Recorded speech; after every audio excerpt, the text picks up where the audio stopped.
is running. It's the OD and the AM with Jeff Symbieta and JJ Buck. All right, we wake you up this morning in the midst of one of the most bizarre stories with a tragedy that I can recall. I say good morning. We say good morning on a Friday, where we should be giving you updates on round 2 of the PGA Championship. However, the start has been delayed.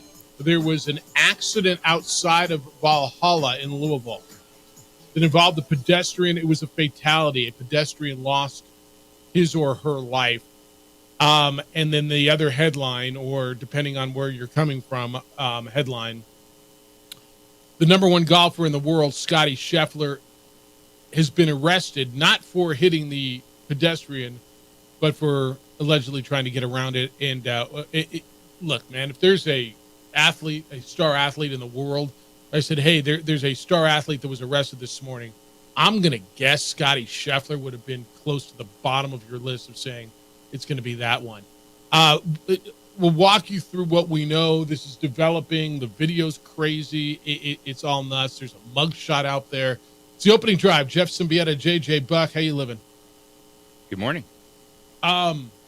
This is unbelievable. Every aspect of this story is getting more crazy and crazy as we go. I'm going to walk people through it if that's okay, because I know a lot of people are just waking up and you're going, wait a minute, what? Okay, the number one golfer in the world is Scottie Scheffler.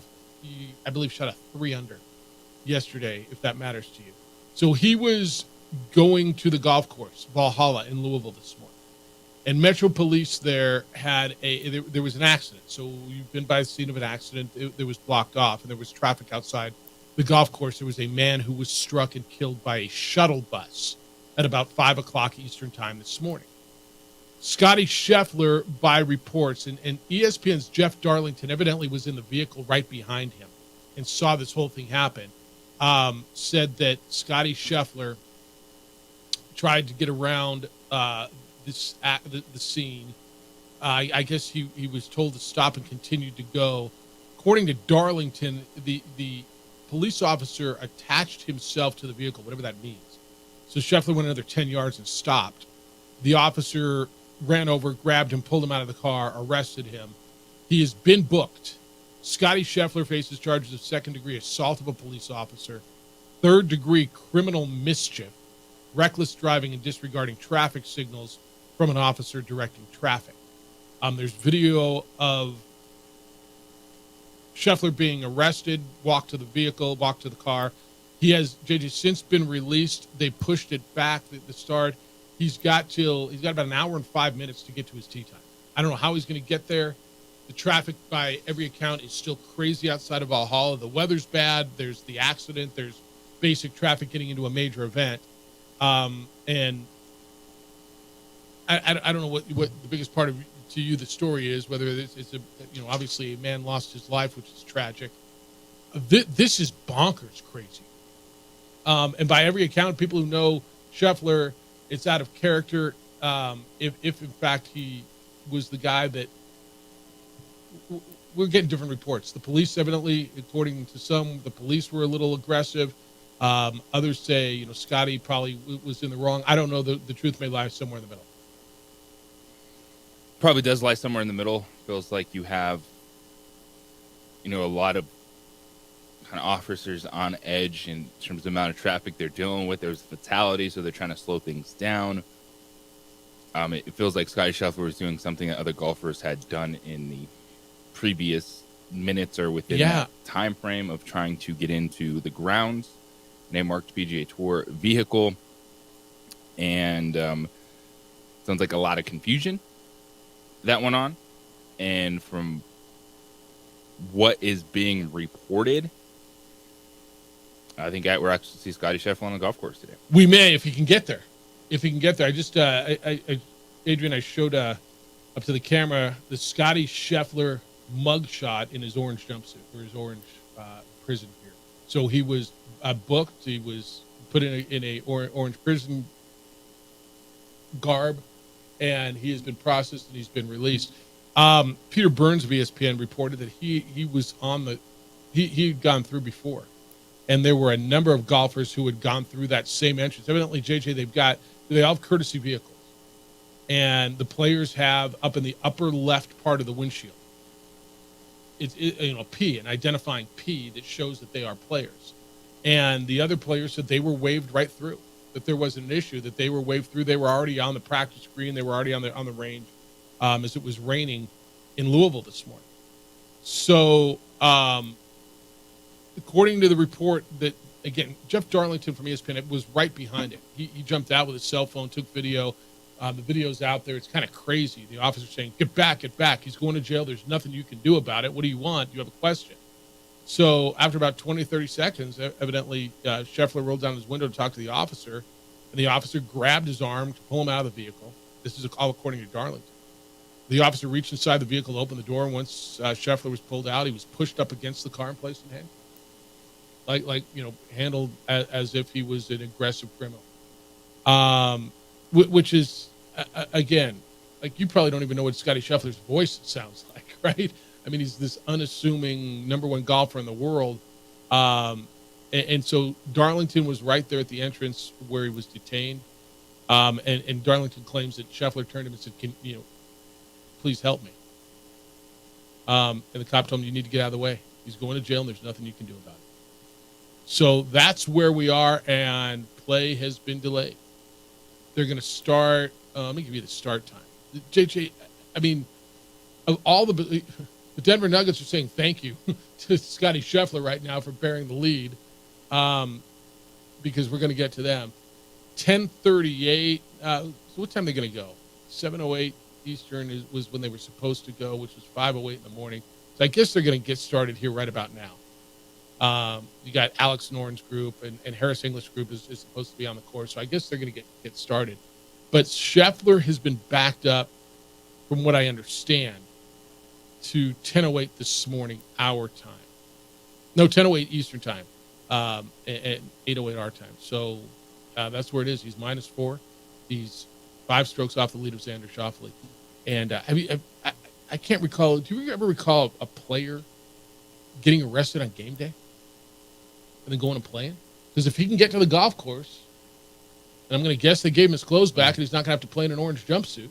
Yeah, there's so many reports flying around that, like, once he got there, and yeah, he went through, he was booked, he had a mugshot, but that they're like, oh, we screwed up. Well, not necessarily screwed up, but they said, oh, we can understand how this situation got to where it got.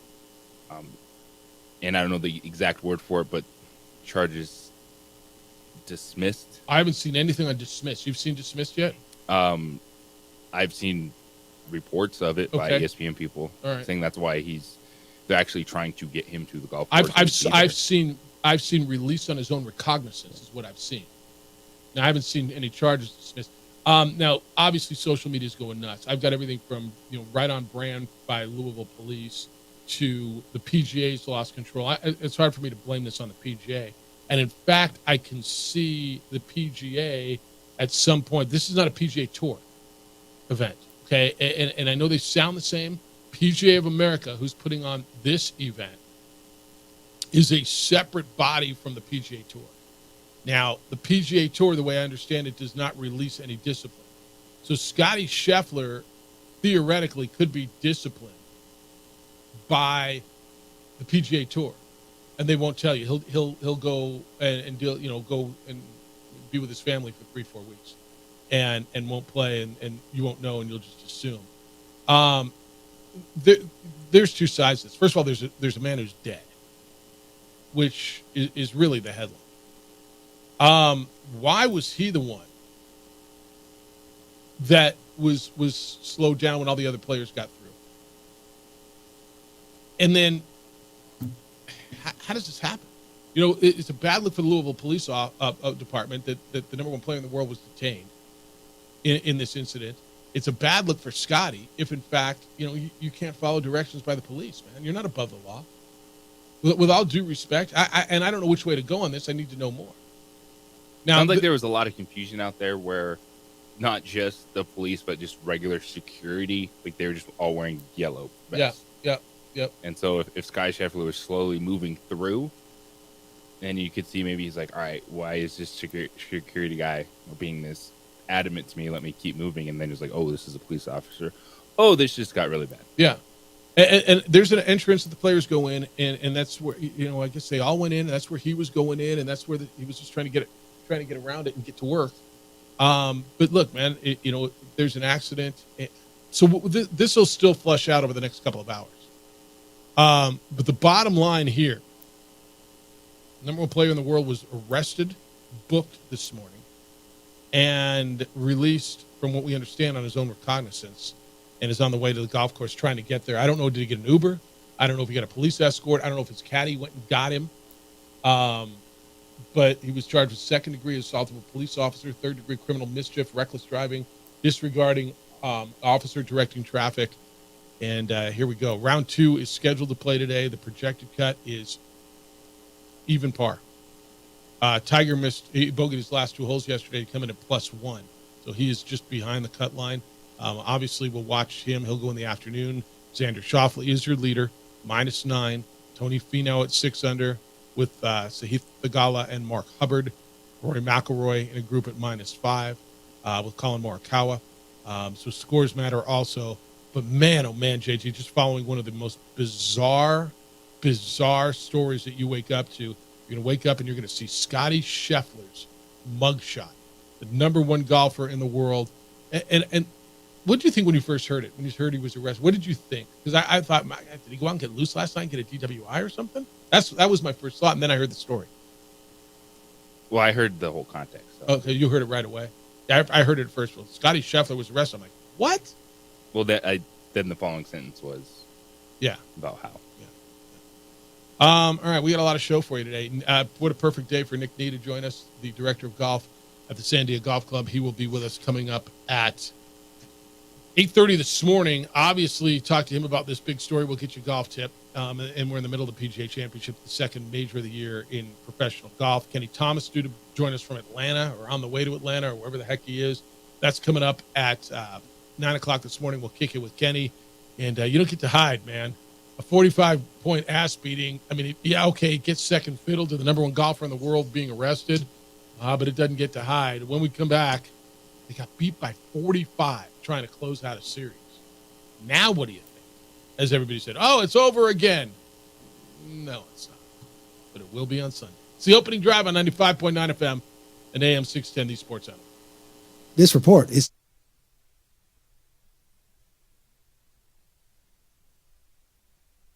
We would like to thank the following sponsors for making this broadcast possible.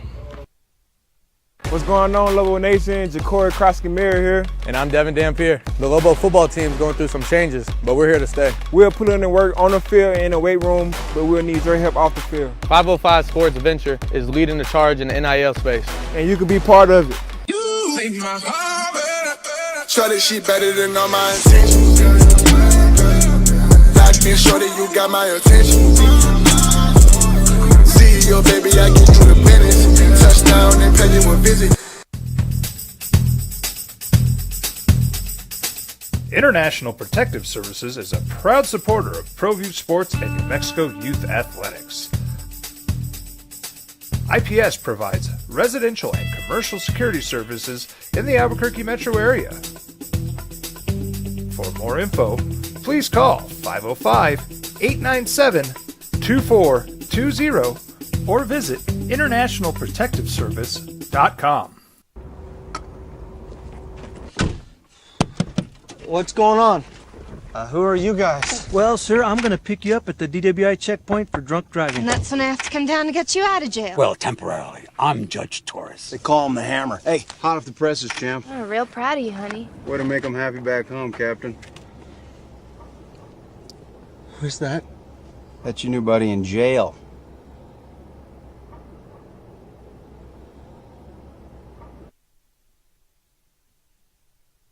I'm going out, Grandma. When are you coming home? I'll be home late. Don't wait up, okay? Be careful, mijito. Love you, Grandma. Mijito. He's a good man. Sometimes he just makes bad decisions.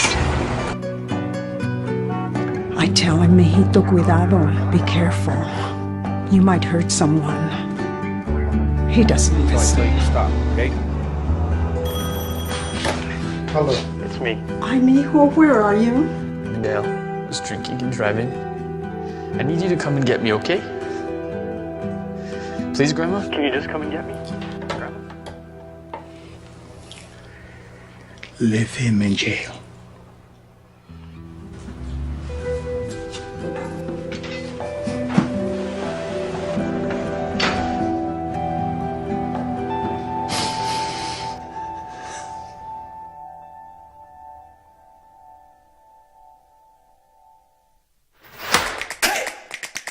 Albuquerque's leader in sports is ProView.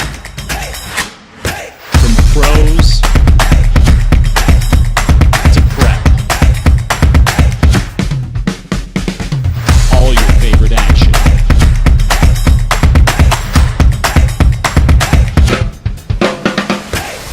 All your favorite talk shows.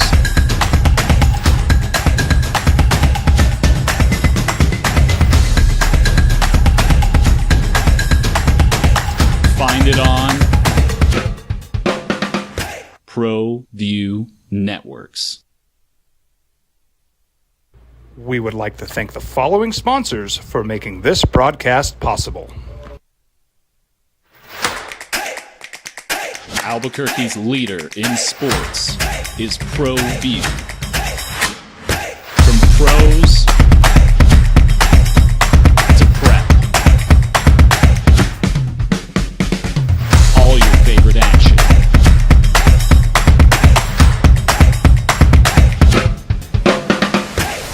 All your favorite talk shows.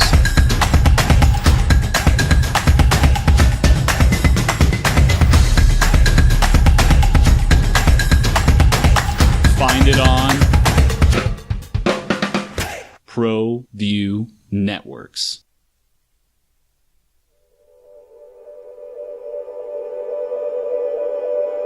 We aren't all born with the same opportunities. But it's the people who care that change everything. Get ready, Sprout, get ready! My coach, my teacher, my older sisters, my grandma, my brother, my tutor, my dad, and my mom.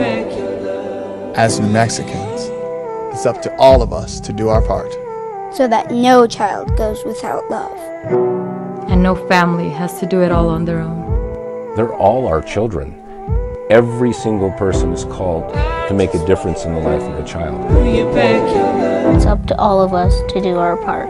To pull together. Pull together. Pull together. To make New Mexico the best place to be a kid.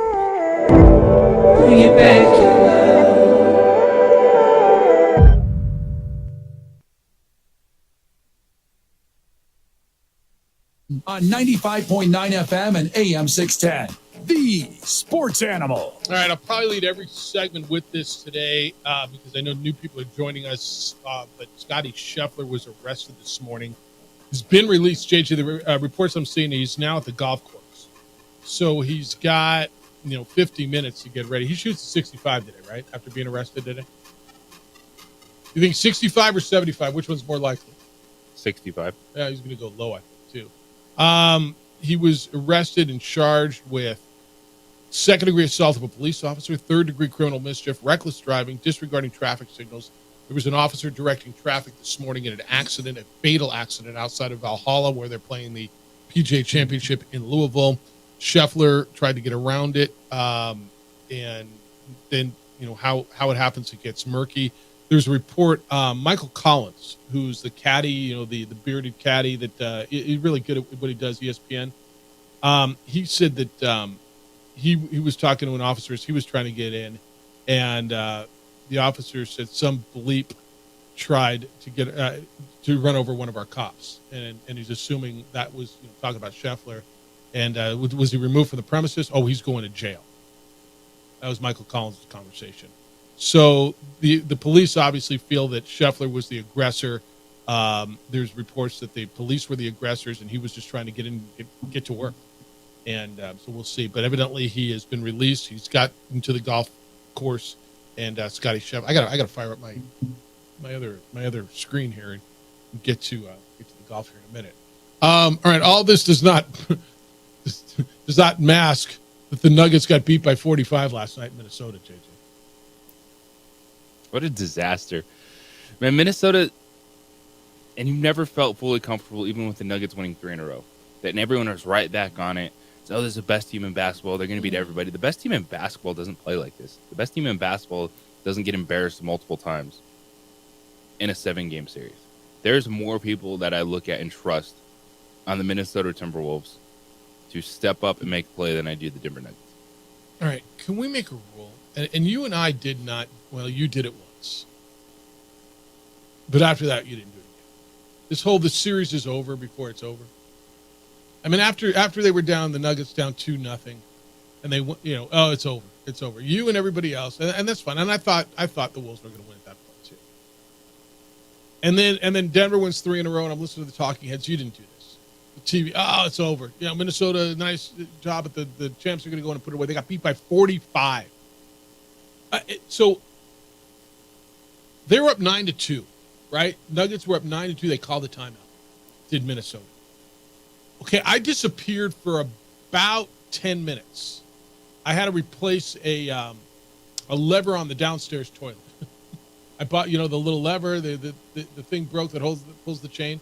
So I went in, I replaced that. I came back out, and they had been outscored 29-5. I literally rubbed my eyes because I thought I was looking at the wrong team up by 18 or whatever the hell it was. That's how quick it turned, and then it was over. I look at the Nuggets. They shot 19% from 3. They got out rebounded horribly last night, 51-35. I give it to Minnesota for doubling Jokic all night and making somebody else beat you. But from the very beginning, dude, your guy Jamal Murray missed a layup to start the game. He started 0 for 3. You could tell right away he was off. I mean, open shots that they were missing. And I don't know who said it at halftime. I don't know what I was watching. I don't know if it was, what it was? It was after the game, and it was Minnesota's coach. He said they had open shots. It's not like we were doing anything great early in the game. They just missed open shots. Jamal Murray did. I'm so done with Jamal Murray. Even hurt. The dude has never shown up when you need him. Whether it's early Kendrick Perkins called him out at halftime. Did you hear Perk at halftime? He says, we rip on Jokic, and when's Jamal Murray going to show up? He hasn't scored 20 points a game once in this series. He's supposed to be a superstar. When's he going to show up? He's not anywhere close to a superstar because you can take him away the game easy because he doesn't affect anything on the other side of the floor. The Wolves have a dude that plays both ways regardless, and Anthony Edwards. I trust Karl-Anthony Towns more than Aaron Gordon in a step-up, get-things-done situation. And the difference, too, Mike Conley was back in the lineup. And everything flowed much better for Minnesota. Now, you're right. You can't overreact one way or the other, but there's still dudes on the Minnesota that I trust to go deeper and make plays than I do for the Nuggets. Because Nuggets, if Jokic isn't doing unbelievable things, the rest of that team looks average. I mean, I wouldn't even say average. Right? They were so below average last night. Again, I know there's a lot of people in Denver, and you're trying to spin this. So, well, you're down 0-2 in the series. Of course you'd sign up for a Game 7.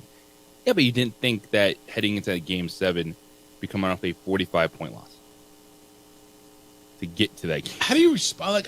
This has been the most bizarre series because Minnesota dominates them for 2 games, and then the Nuggets come back and dominate Minnesota for 3, and you're going back and you think, all right, the champs have it. Oh, they're the champs for a reason, the heart of a champion.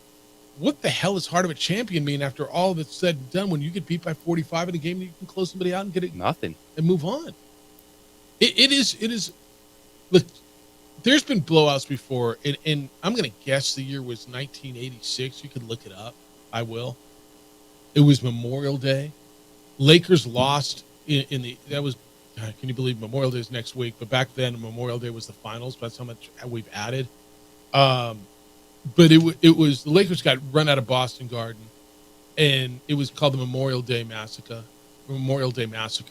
and they came back and won the series. It was the first time it was a 2-3-2 format.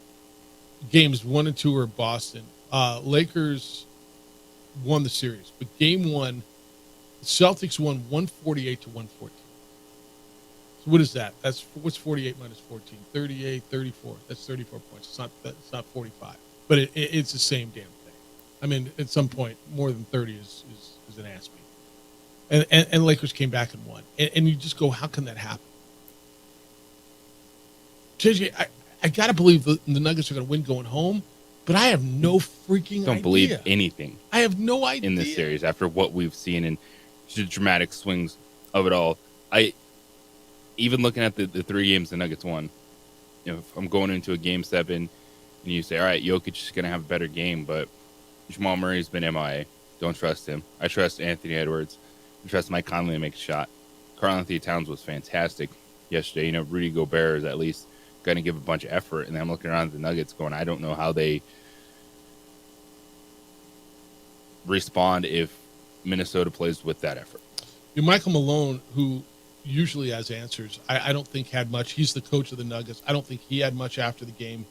It is one of the most bizarre performances by a champion, and one of the most bizarre, series I've seen in a long, long time. That it goes that way. I'd love to hear your thoughts. And Nugget fans, basketball fans, where are you? Because it's the most schizophrenic series, period. 505-246-0610 is the number today. Probably should give out phone numbers today. 505-246-0610. Emails Jeff at sportsanimalabq.com and JJ at sportsanimalabq.com. Of course, the phone line is also the text line. You can watch the show on ProView Networks, Comcast Channel 26, ProView Networks, their YouTube channel, and our Facebook page, The OD in the AM. Adrian is producing there. Nothing is ever easy, it says. We'll get it. Man, look at all of the emails already this morning. I'll get to you because you're coming in big. All right, I know we're due for a break, so let's take the break. When we come back, so how do the Nuggets bounce back? Or do they? Is this thing over again? We're not doing that, but is it over again? It's the opening drive on 95.9 FM and AM 670 Sports Animal.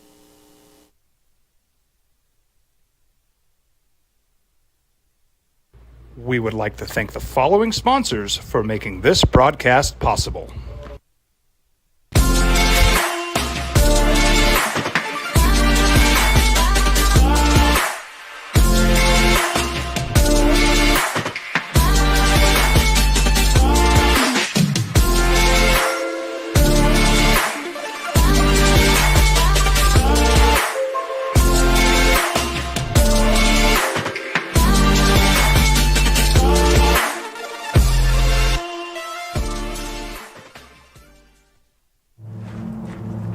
Young driver, this one. Hard to get her out. She'd been drinking. This one. Both of them gone. They'd been drinking, and he drove clear off the road. This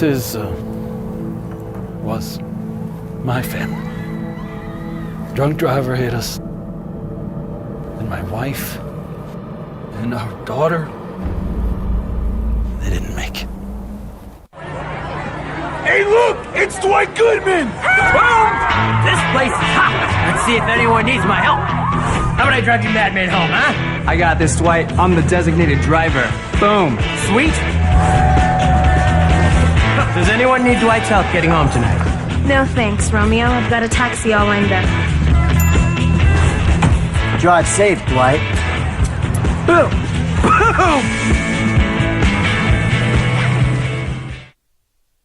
These days, it's important to know people and businesses you can trust. There's a lot of places where you can buy a vehicle, but there's only a few local dealerships where you'll find honest people who have your best interests in mind.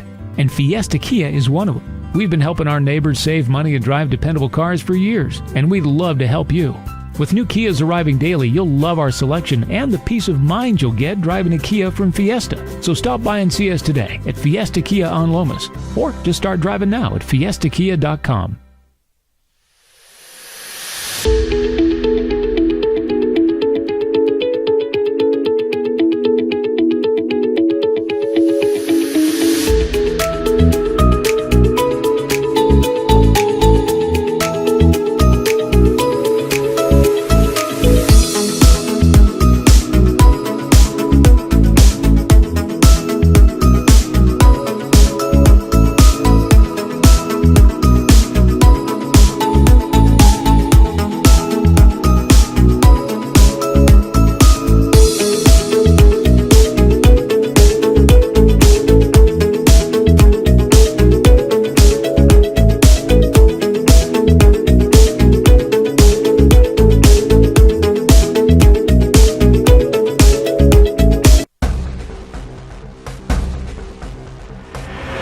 burglary takes place in the United States approximately every 15 seconds.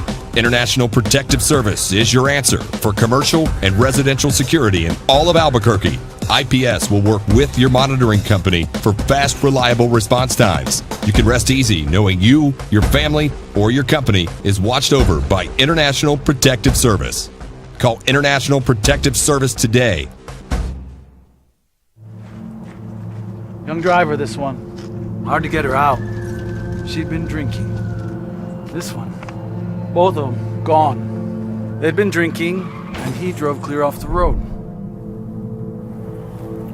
This was my family. Drunk driver hit us. And my wife and our daughter, they didn't make it. We would like to thank the following sponsors for making this broadcast possible.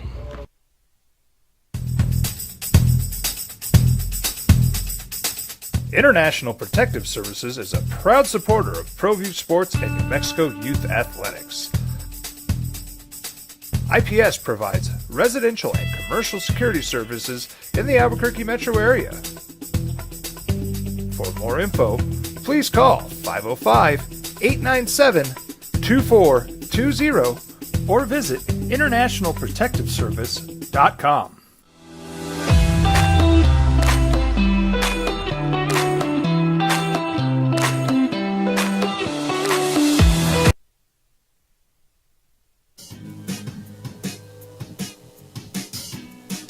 All right, the latest out of Valhalla this morning, where the world's #1 golfer, Scotty Scheffler, was arrested, booked, and released after an accident, a fatality. He was not involved in the fatality, but evidently was trying to get around the stoppage, the police activity.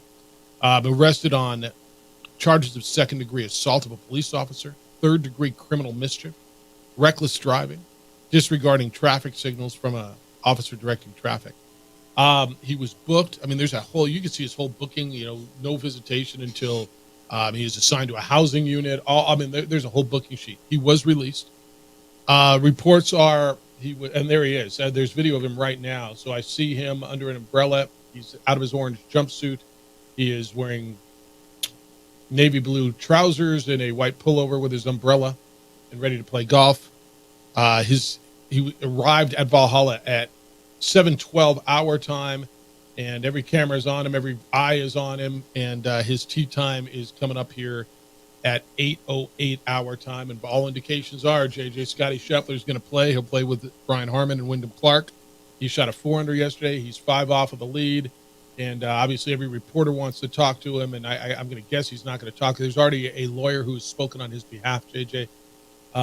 Ricky Fowler just came up, gave him a fist bump, and tapped him on the shoulder, and the guys are pretty receptive. But the buzz, I was just watching some of the coverage from Valhalla during the break, and the buzz is the players are just stunned. If that happened to that dude, because evidently he's the most unassuming, he's got the nice guy reputation, but the players are all like, that guy? Like it wasn't him or me, right? I mean, how did that happen to him? That there's obviously a stunned feeling going around Valhalla, but he tees off in less than 34 minutes. He's out on walking towards the range. He's got a glove in his hand, hasn't hit a ball yet, but a crazy story that we're all following this morning. Scotty Scheffler, the #1 golfer in the world, has been arrested. The whole tournament was pushed back, because of the rain, and then there's the traffic outside because of there was the fatal accident. A pedestrian was killed, and again, Scheffler was not involved in the accident, but trying to get around the police barricade. So it's pretty crazy. Just watching the whole thing, and there he is. Just every camera's on him. JJ, I'll go back to this. I can't recall a high-profile athlete arrested. First of all, it's just so bizarre. But equate the day of the second round of a major. Is that like game 2 of the NBA championships? Is that game 2 of the World Series kind of a thing? It is, right? Yeah, major championship where you're able to get back out there. A lot of it, too, is it's not just the arrest, it's the level of charge. And I think there seems to be plenty of communication going on from the scene that it happened with. That yes, he was charged, but they realized that this isn't some dangerous felon who ran someone over, who assaulted someone, which is why there was this sense of everyone is okay with him getting to the golf course and playing golf today. He looks pretty calm for whatever that means. I mean, I don't know what he's supposed to look like. You know, what is a guy who just got arrested for the first time? I'm assuming the first time in some bizarre incident. I mean, dude, it's like you going to work, right? I mean, literally, you're going to work and you went around and you got thrown in the clink, right? I mean, just out of nowhere. And you know, many of you have been arrested. I get it. But you probably knew you did something. Like, he's probably just going, what the hell just happened to me? Right? And I'm sure he was scared. And I'm sure, like all those emotions. I'm not sure what he's supposed to look like, but he's taking his first swings, and all indications are he'll tee off in 31 minutes and 48 seconds. And it's nuts. Did you see the video? We're going to get back to the numbers. Did you see the Jeff Darlington video, the reporter from ESPN? Have you looked at that yet, JJ? Yes, I did. What do you make? There's a lot on the interwebs right now about the reporting. You know, people are saying, look, it's not like he was on the front lines of Vietnam. Pretty good reporting. Jeff Darlington happened to be right place, right time, right behind him, but did get out with his phone and seemed pretty composed. Like, I'm going to guess that video is going to be a pretty key piece because it's all we've seen of the arrest. And there'll be, I'm going to guess there'll be officers' lapel cameras. I'm going to guess. So the officer who claimed that it, you know, was assaulted. But it was pretty good reporting by Jeff Darlington, don't you think? Get out, pretty composed, get his cell phone going and get the video. Yeah. I mean, I'll give him a little credit. Instead of just going in and covering golf that day. It was. Well, I think if you see Scotty Scheffler being arrested, you're going to take video of it. Yeah, I would hope so. It's just kind of, whoa. And the cop told Darlington, you need to get out of the way. Right now. He's going to jail. There's nothing you can do about it. It's a pretty clear video. I say Scheffler should. Did you see Scheffler's first hole yesterday, by the way? Like, I was all ready to talk about how he's on the prowl. Did you see what he did on the first hole yesterday?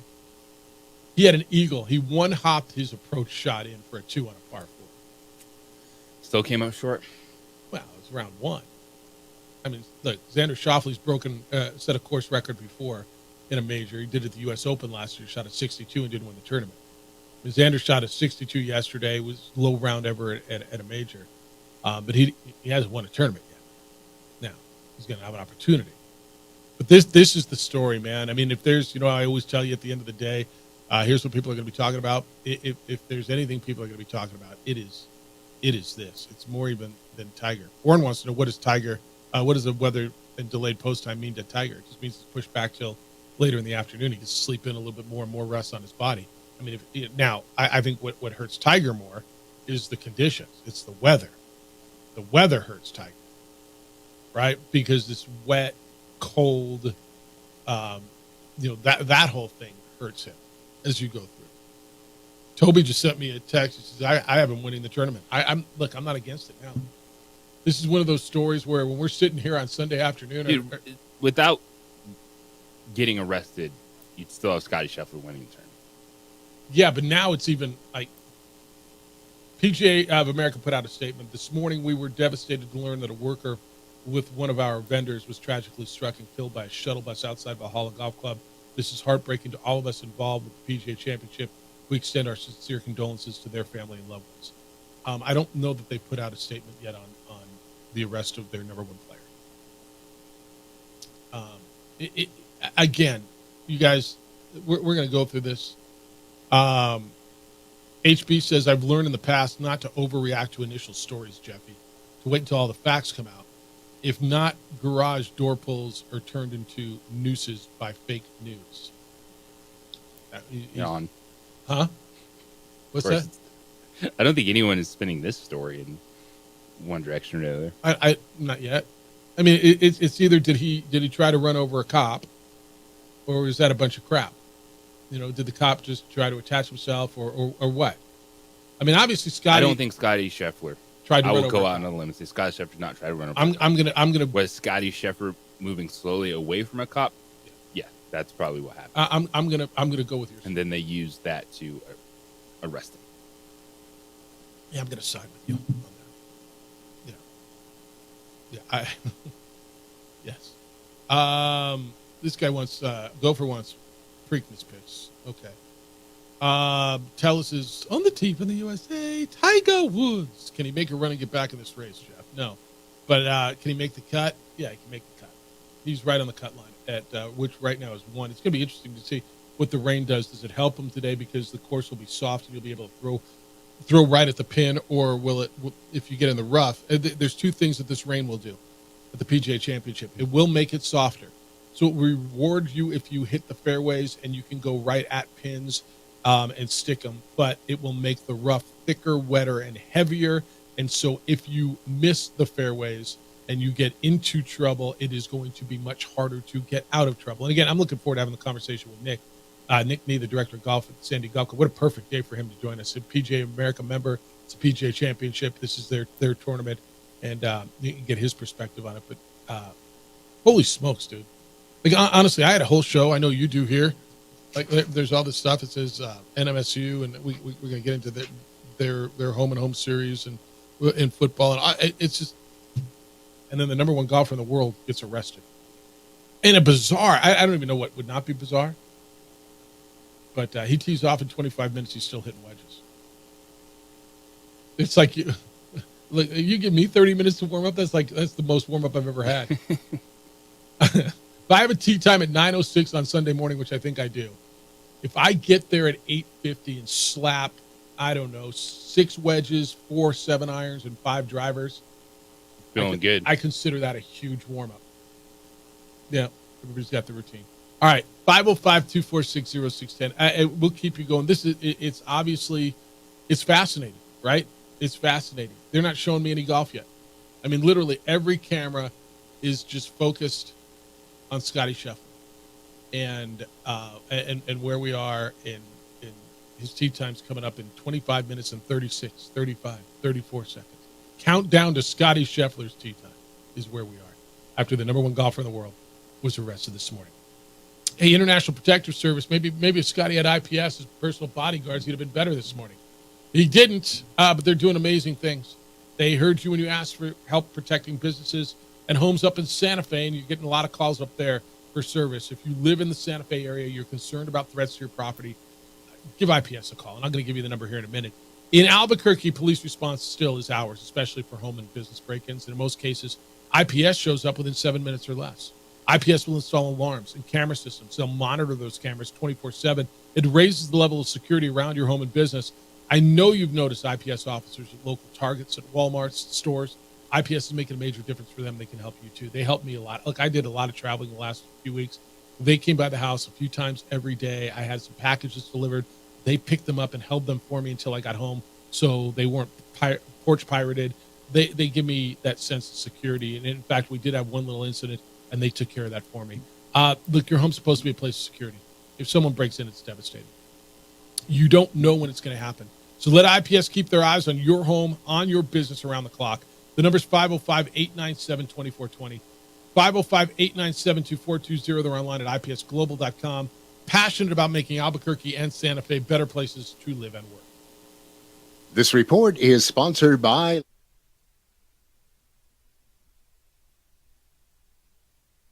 We would like to thank the following sponsors for making this broadcast possible.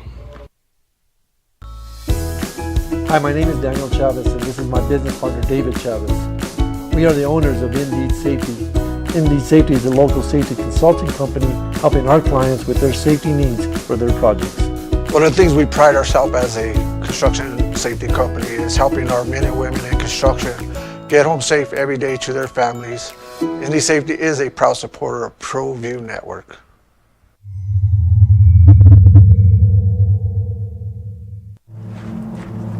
Young driver, this one. Hard to get her out.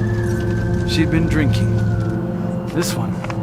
Both of them gone. They'd been drinking, and he drove clear off the road. This was my family. Drunk driver hit us, and my wife, and our daughter, they didn't make it. Don't sacrifice quality and flavor when you're in a hurry. Golden Pride offers ribs, fried chicken, red and green chili breakfast burritos, and Frontier Sweet Rolls. 4 great locations, or visit us online at goldenprideabq.com. Golden Pride Barbecue Chicken and Ribs are proud supporters of ProView Sports. International Protective Services is a proud supporter of ProView Sports and New Mexico Youth Athletics. IPS provides residential and commercial security services in the Albuquerque metro area. For more info, please call 505-897-2420 or visit internationalprotectiveservice.com. Teenagers love a party, especially during prom and graduation season. Often, alcohol is involved. Some parents think that hosting a party with alcohol in their home will keep the kids safe, but it's wrong and it's illegal.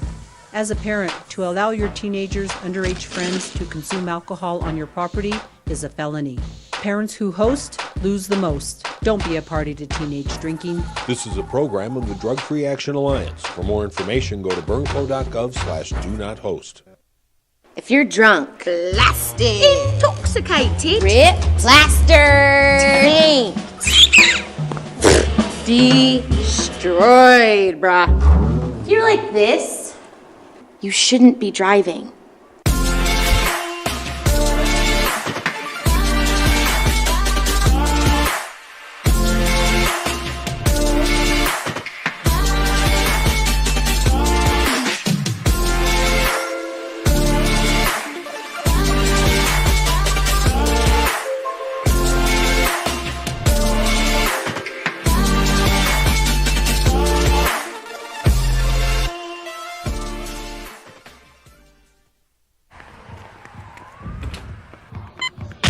These are more than just the sound of a safe place to go after school.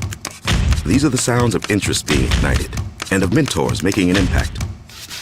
At Boys and Girls Clubs, we don't do just one thing. We do whatever it takes to meet the needs of every kid who comes through those doors. Because whatever it takes is what it takes to build great futures. Great futures start here.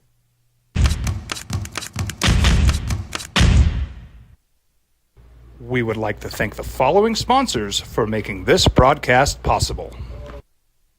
Hi, I'm Steve Stucker here for Dr. Robert Melendez and the Juliet Eye Institute. You may remember me like this, but no more. The glasses are gone. I tossed them months ago because of a brand new procedure from Dr. Melendez known as RLE, Refractive Lens Exchange. The latest technology, the best eyesight I've ever had in my life, and you can check it out by clicking on the link in the description right here.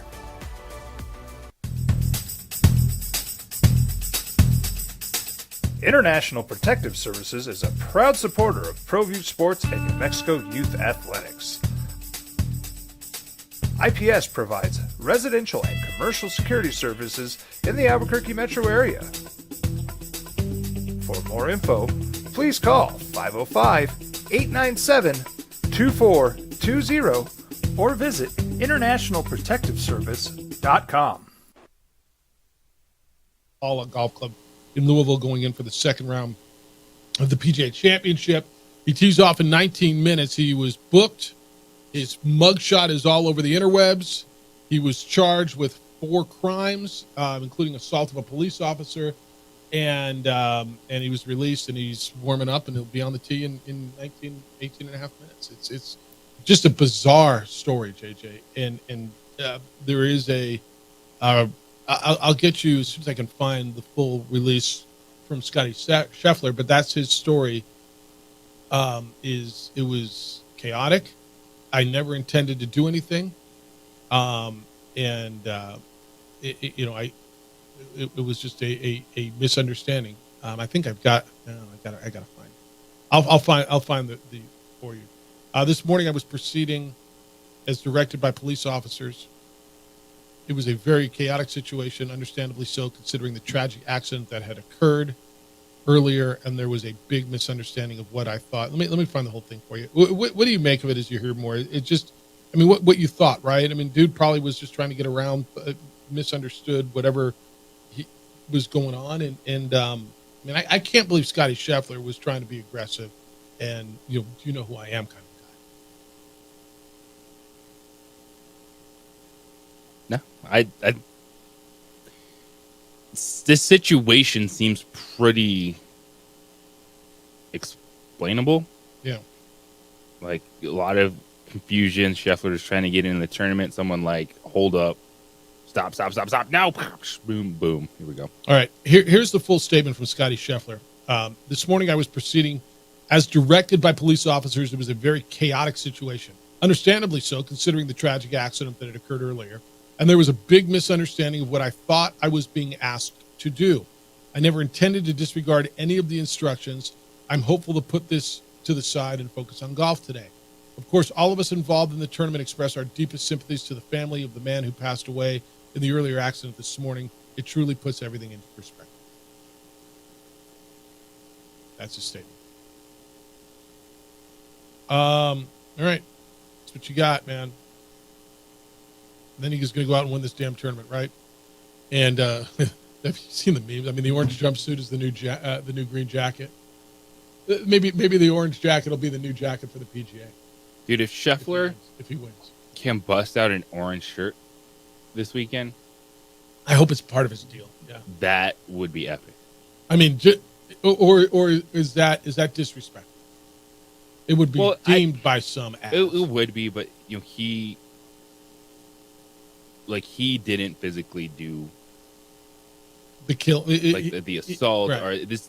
I could see it if there was legit charges and you looking at it and going, man, I don't know how he's going to get out of this one. Right. As opposed to, it just seems like this was miscommunication. Don't think Scotty Scheffler was trying to run anyone over or run away from police officers. Yeah, I think that's all right. All right, so he'll be on the course 8 minutes after 10 or 8 to Eastern time, 8 minutes after 8 hour time. He's when he's supposed to go, and we'll watch the whole thing, and I'll get it to you. And you can get in on all of it at 505-246-0610, 888-922-0610. Jeff at sportsanimalabq.com and JJ at sportsanimalabq.com. All right, Nuggets lose last night. The other big story was, and I think this is going to be interesting to how this plays, because in America, in American sports, and I don't think you and I are but the American public loves to build someone up and break them down, correct? Yes. Is that what's going to happen with Caitlin Clark? Right now, absolutely. The Fever got dominated at home. She scored, 26?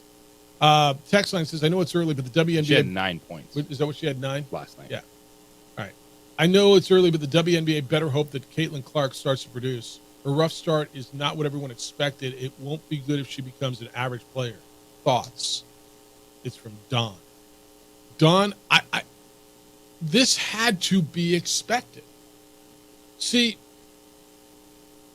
it's not like Caitlin Clark is this great player that was going into a league that didn't have great players. But people don't know that. The So way that's- Caitlin Clark was billed, Yes. and while you're trying to give her flowers and the acknowledgement for how awesome she was, and she was in NCAA basketball, which she was, people just assume that she was going to go do the exact same thing in the WNBA because they don't care about the league and they don't understand that there's other good players. 100%. And so that's where I was going with this. To think she was this great player going into a league that didn't have great players is what many people thought, because you don't watch the WNBA, which is fine. But the reality is she is a great player going into a league of great players, and many of them better than her. And they are professionals who have been playing at this level for 1 to 15 years. And to think that, like Victor Wembanyama didn't go in immediately and dominate. Now, and I think he's at a different level than Caitlin Clark. How long did it take Anthony Edwards to become Anthony Edwards in this league? Well, I think the Victor Wembanyama one is good because Wembanyama put up the stat lines. Clark hasn't yet. Yep. But the Spurs didn't win any games. No, they didn't. Nor are the Fever. And they're getting there's run. a reason the Fever have had the number 1 pick in back-to-back seasons. Yeah, they're not very good. They're not very good. But the pressure is on Caitlin Clark to change that franchise. And with sellouts, like you're going to pick apart her game, and she hasn't been good. They lost 102 to 66. That's 36 points last night. They got pounded by. Caitlin Clark shot 2 of 8 from the field, 1 of 7 from threes, 9 points. This is going to be a classic. I see it coming, man. And then the buildup will be good, and then people fall back in love with her. But she is built up, and people are going to start hating on her. She's not that good. She's not all that. Get her off my commercials. She stinks. And then the comeback will be good. But that's where we are with this. All right, Scotty Scheffler's under 12 minutes from tee time. Got a little bucket of balls. He's going to the chipping range. Unbelievable story. The latest when we get back, we'll keep you up to date on this all day long, and they're actually going to play golf. It's the opening drive on 95.9 FM and AM 670 Sports Animal.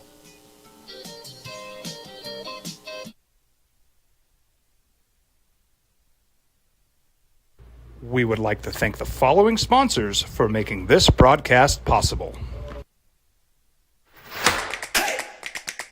Albuquerque's leader in sports is ProView. From pros to prep, all your favorite action.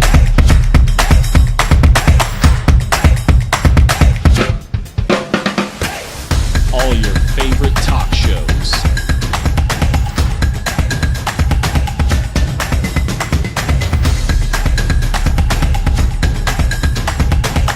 Find it on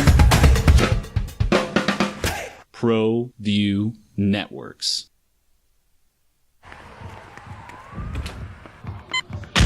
These are more than just the sounds of a safe place to go after school. These are the sounds of interest being ignited and of mentors making an impact. At Boys and Girls Clubs, we don't do just one thing. We do whatever it takes to meet the needs of every kid who comes through those doors. Because whatever it takes is what it takes to build great futures. Great futures start here.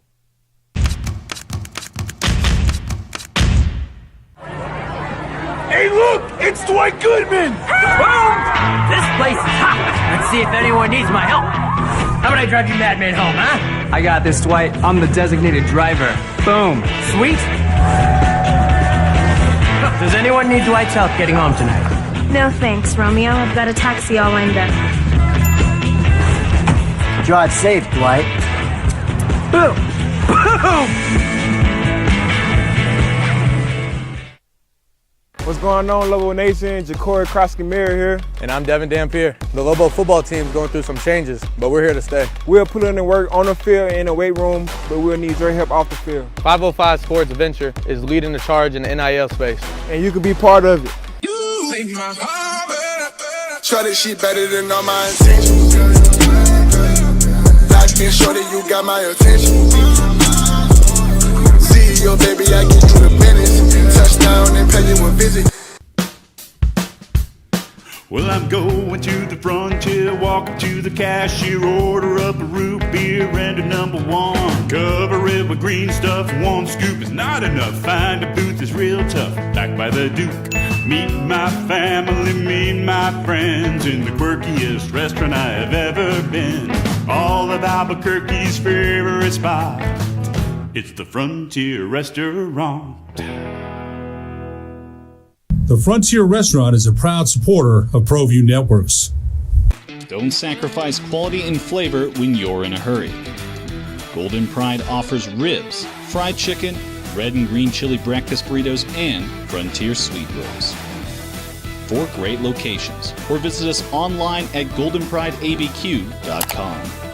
Golden Pride Barbecue Chicken and Ribs are proud supporters of ProView Sports.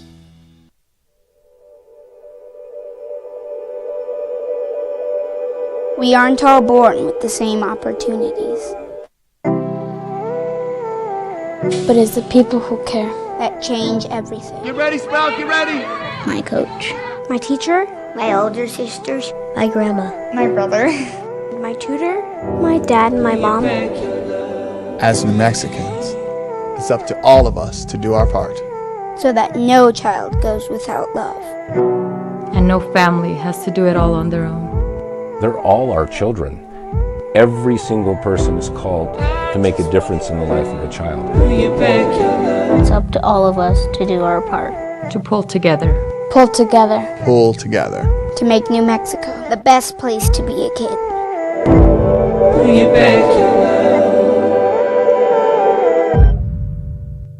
Teenagers love a party, especially during prom and graduation season. Often, alcohol is involved. Some parents think that hosting a party with alcohol in their home will keep the kids safe, but it's wrong and it's illegal. As a parent, to allow your teenagers' underage friends to consume alcohol on your property is a felony. Parents who host lose the most. Don't be a party to teenage drinking. This is a program of the Drug Free Action Alliance. For more information, go to burnco.gov/do-not-host.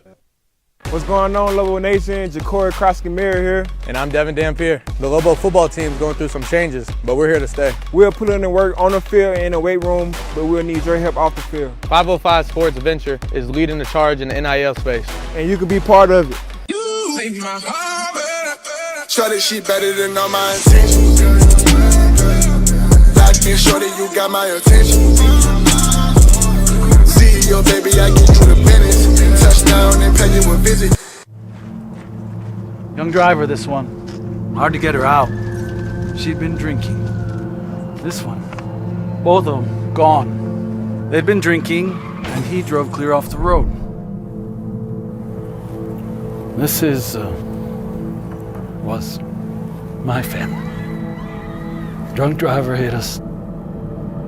And my wife and our daughter, they didn't make it.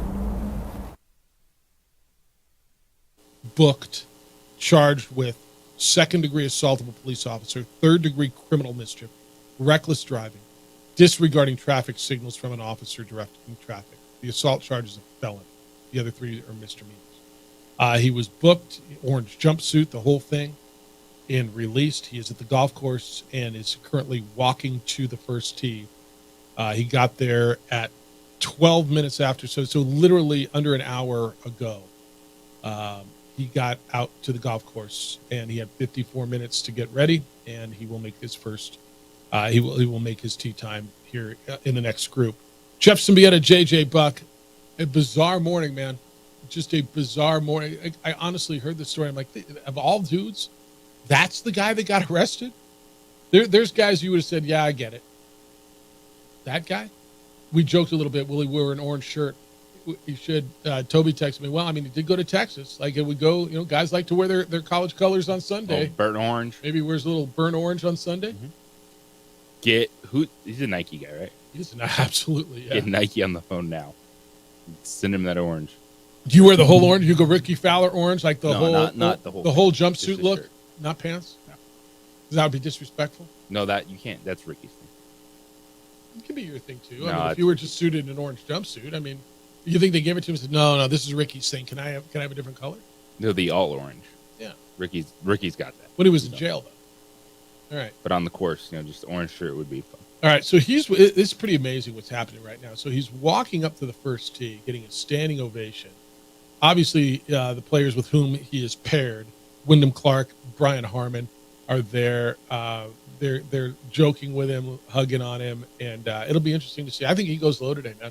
He's staring at his phone right now, probably looking. He literally was just looking at his phone on the first tee, probably looking at his mugshot.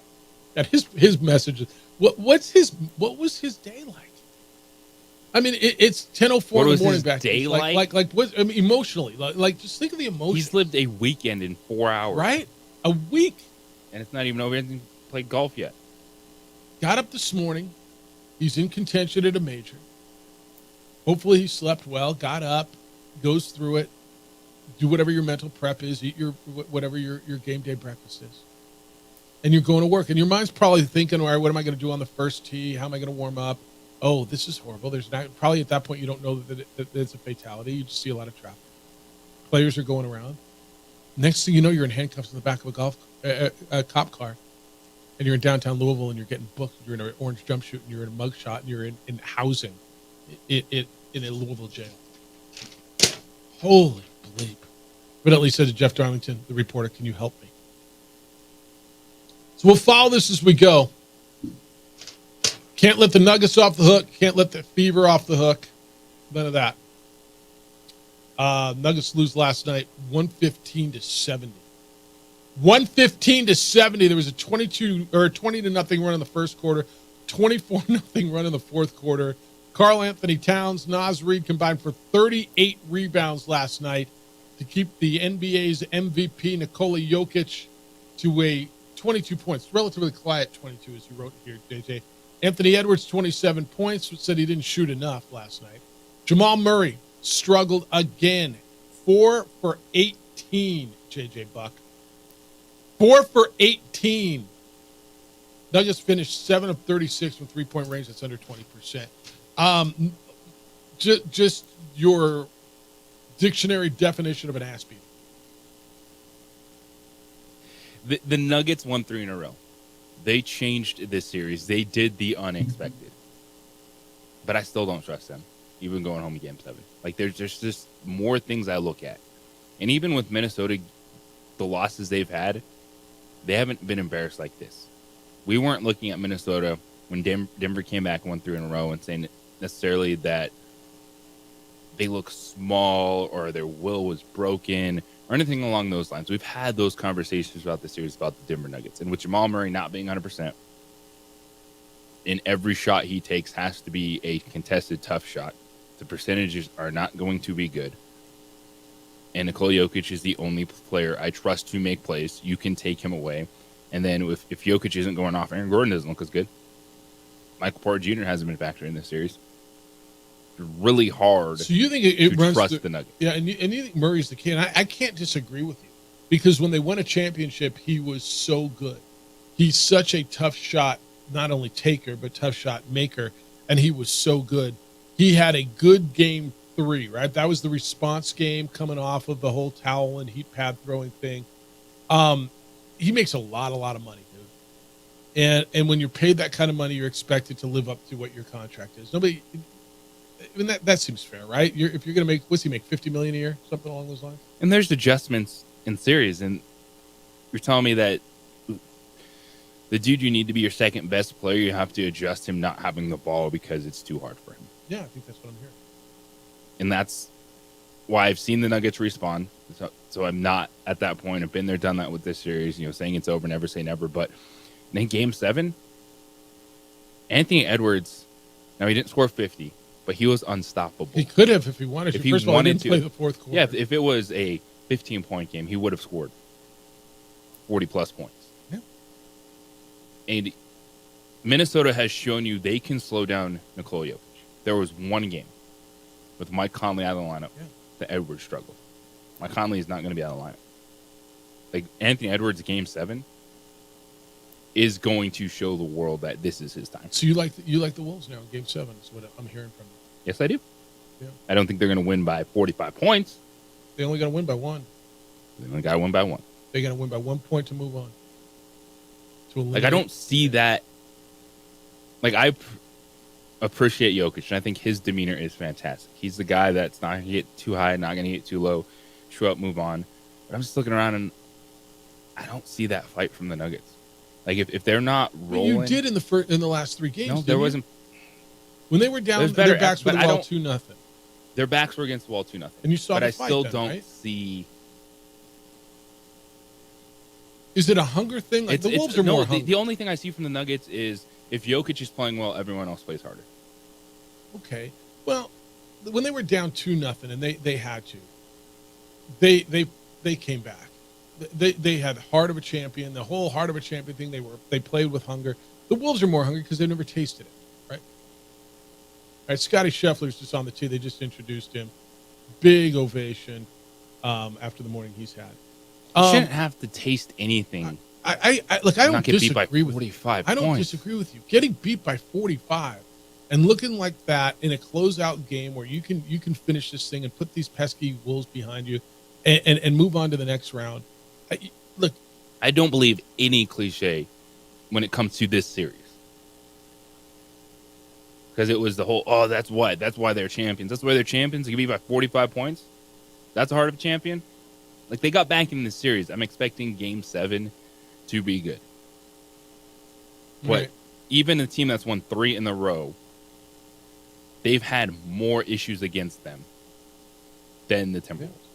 All right, I want to talk more about this. Brian Harmon and Wyndham Clark both are in the fairway. Scotty Scheffler's drive is right on number 1. In the rough, right of the fairway bunker, and it is raining. So the rough is going to be thick, sticky, and wet and tough to get out of. But Scotty Scheffler, who was in jail 2 hours ago, is now walking down the first fairway to go get his ball. The number 1 golfer in the world is teed off for the second round of the PGA Championship. I'll keep you up to date on all of this, and as it goes, he did put out a release this morning. I'll get that to you as well. And I want to hear from you today on a crazy morning. 505-246-0610 is how you get here. 505-246-0610.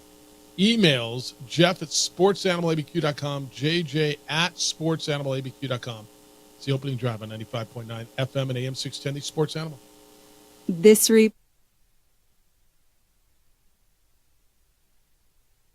We would like to thank the following sponsors for making this broadcast possible. What's going on, Lobo Nation? Ja'Cory Krosky-Miller here. And I'm Devin Dampier. The Lobo football team's going through some changes, but we're here to stay. We'll put in the work on the field and in the weight room, but we'll need your help off the field. 505 Sports Venture is leading the charge in the NIL space. And you can be part of it. Shorty, she better than all my intentions. Locked in, shorty, you got my attention. CEO, baby, I get you the business. Touchdown and pay you a visit. International Protective Services is a proud supporter of ProView Sports and New Mexico Youth Athletics.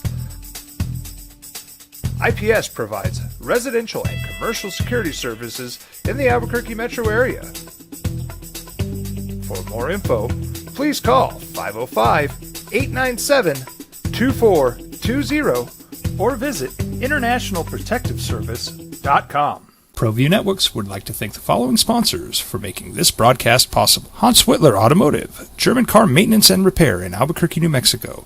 Call 505-294-7684 or visit hanswhitlerauto.com. Hi, I'm Steve Stucker here for Dr. Robert Melendez and the Juliet Eye Institute. You may remember me like this, but no more. The glasses are gone. I tossed them months ago because of a brand new procedure from Dr. Melendez known as RLE, Refractive Lens Exchange. The latest technology, the best eyesight I've ever had in my life, and you can check it out by clicking on the link in the description right here.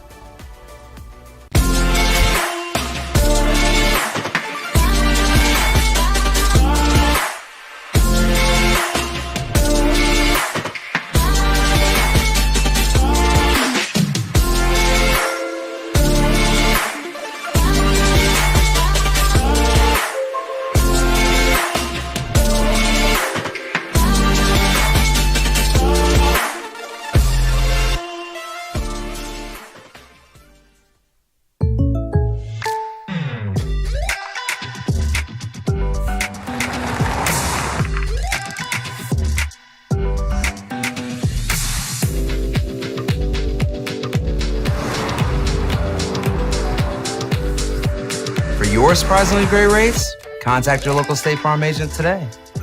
If you want the real deal, call State Farm agent Marty Size in Albuquerque today. Like a good neighbor, State Farm is there.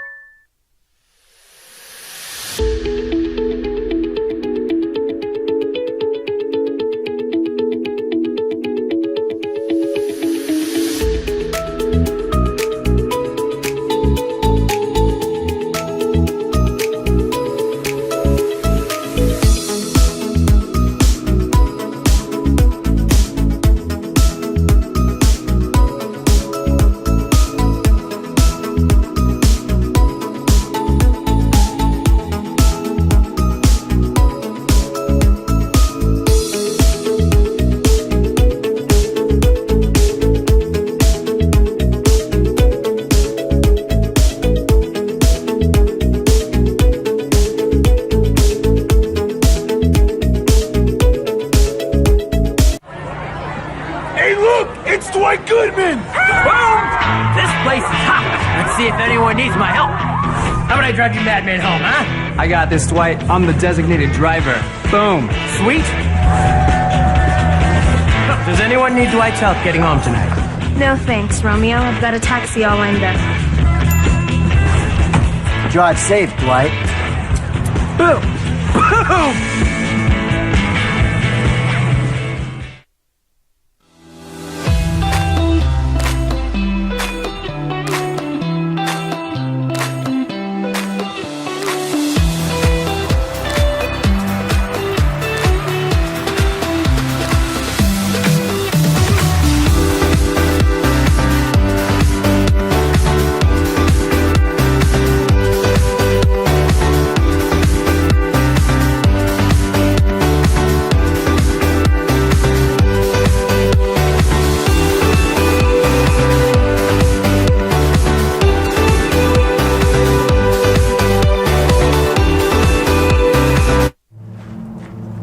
Young driver, this one. Hard to get her out. She'd been drinking. This one. Both of them gone. They'd been drinking, and he drove clear off the road. This was my family. Drunk driver hit us. And my wife and our daughter, they didn't make it. Yeah, I think it says a lot when the best player in the world gets arrested. The OD's already gotten more correspondence this morning about Tiger. Okay. Pretty big story. Number one golfer in the world, Scotty Scheffler, was arrested this morning, booked, released. He's playing number one. He's in the fairway on a par 5, ready to hit his approach here. Arrested. There was a fatal pedestrian accident outside Valhalla, the golf club. There was a pedestrian who was killed by a shuttle bus. I mean, condolences to the family of the person who passed away. I'm going to guess it was an accident. Some shuttle bus driver is dealing with that too. And Scotty was trying to get around it. And he said there was a misunderstanding. And he was arrested, pulled out of his car, booked. There's mugshots all over the interwebs. You can find him. And he was released, got to the golf course about 50 minutes before his tee time, and he's on the first hole. It's opening drive. Jeff Symbieta, JJ Buck. Minnesota beats Denver last night. NBA 115-70. That's 45 points. It is an absolute beatdown. Game 7 will be in Colorado. Did you catch the Rangers? So 3-2 Carolina after 2 periods, and I kind of turned away, went and watched some hoops, came back, and all of a sudden, what just happened here? And you get Chris Kreider with a natural hat trick. He scores 3 times in the third, and the Rangers move on. They win 5-3, and it just a stunner last night. That series was good. That was cray. Yeah, all over the place. Yeah, everything about it was pretty crazy. Yeah, it was fascinating. All right, Scheffler, and I will keep you up to date on Scheffler because it's almost Tiger-esque in the way we'll cover this today. Because I mean, literally unprecedented the fact that the guy was in jail 2 hours ago, and now he's hitting his approach on his first hole in the second round of the PGA Championship. In his approach, not just in jail. JJ, he just hit his approach. I'm not lying to you. It's 2 feet away. Yeah. He will birdie this. Scotty Scheffler is the best golfer in the world, and it's crazy that there was the words used to book him. Assault and police officer, and then this dude is just walking on the course. Yeah, but that tells you, I think everyone was able to take a step back, look at the information that was provided, and realize, yeah, they're probably going to plea out of this or dismiss this. Well, I wonder what the Louisville Police Department probably had to deal with a lot of it internally, right? PR wise and procedural wise. Did you do the right thing? And the video of the officer who was telling Jeff Darlington, the reporter from ESPN, to get back. He's going to jail. There's nothing you can do about it. They weren't playing. At that point, they weren't playing. There's another report from, why am I forgetting Collins' first name? The caddy reporter. But he said, he would stop the police officers that some bleep tried to run over one of our officers. Oh no, he's going to jail. So the cops were not playing, but I'm going to guess that there was, internally they're going, oh man, this is bad. We got the number one golfer in the world. We got the, this is big for our city. Are they ever going to? Is the PGA ever going to come back here? What is this going to do? The fact that there were reporters right there. If Jeff Darlington saw Scotty Scheffler accelerate and try to run over a cop, he would have said Scotty Scheffler accelerated and tried to run over I think that's right. I think that's right. You got an eyewitness who is a journalist. Yeah, I think that's right. So Scheffler literally just, if you remember yesterday on his first hole, he one-hopped his approach in for an eagle 2 on a par 4. He's only looking at a birdie now. He played number 1 first yesterday. He's playing a backside first today, so he's on number 10. He literally just stuck it within a foot and a half. He is going to tap in. He's going to make this birdie, and I think he goes on a crazy run today. I mean, again, I called it 65. We'll see what he does, but he's something else. All right, I want to talk a little local stuff. Local football. New Mexico State. JJ, they announced a home-and-home series with Tulsa. So the Aggies will host Tulsa in football in 2025, not this upcoming season, but the season after. That's their first non-conference game. And then they'll get the return trip. So 2025, they got New Mexico, they play Tennessee. And then they'll go the next year to Tulsa to wrap up that series. No, wait. No, that's 10 years from now. 10 years from now. They're not playing that return game. They're playing that return game 10 years from now. They're not. College football scheduling is 2034. I thought that was. I thought you just mistyped that on there. Nope. 2034 is when they're playing their return game. That's what was reported. All right, Tony Sanchez will have his team ready for that. There might not. It might be 8 divisions of college football by that point in time. Well, who knows what they're... I mean, 2034? How do you put that on the... Like, let's just write this down.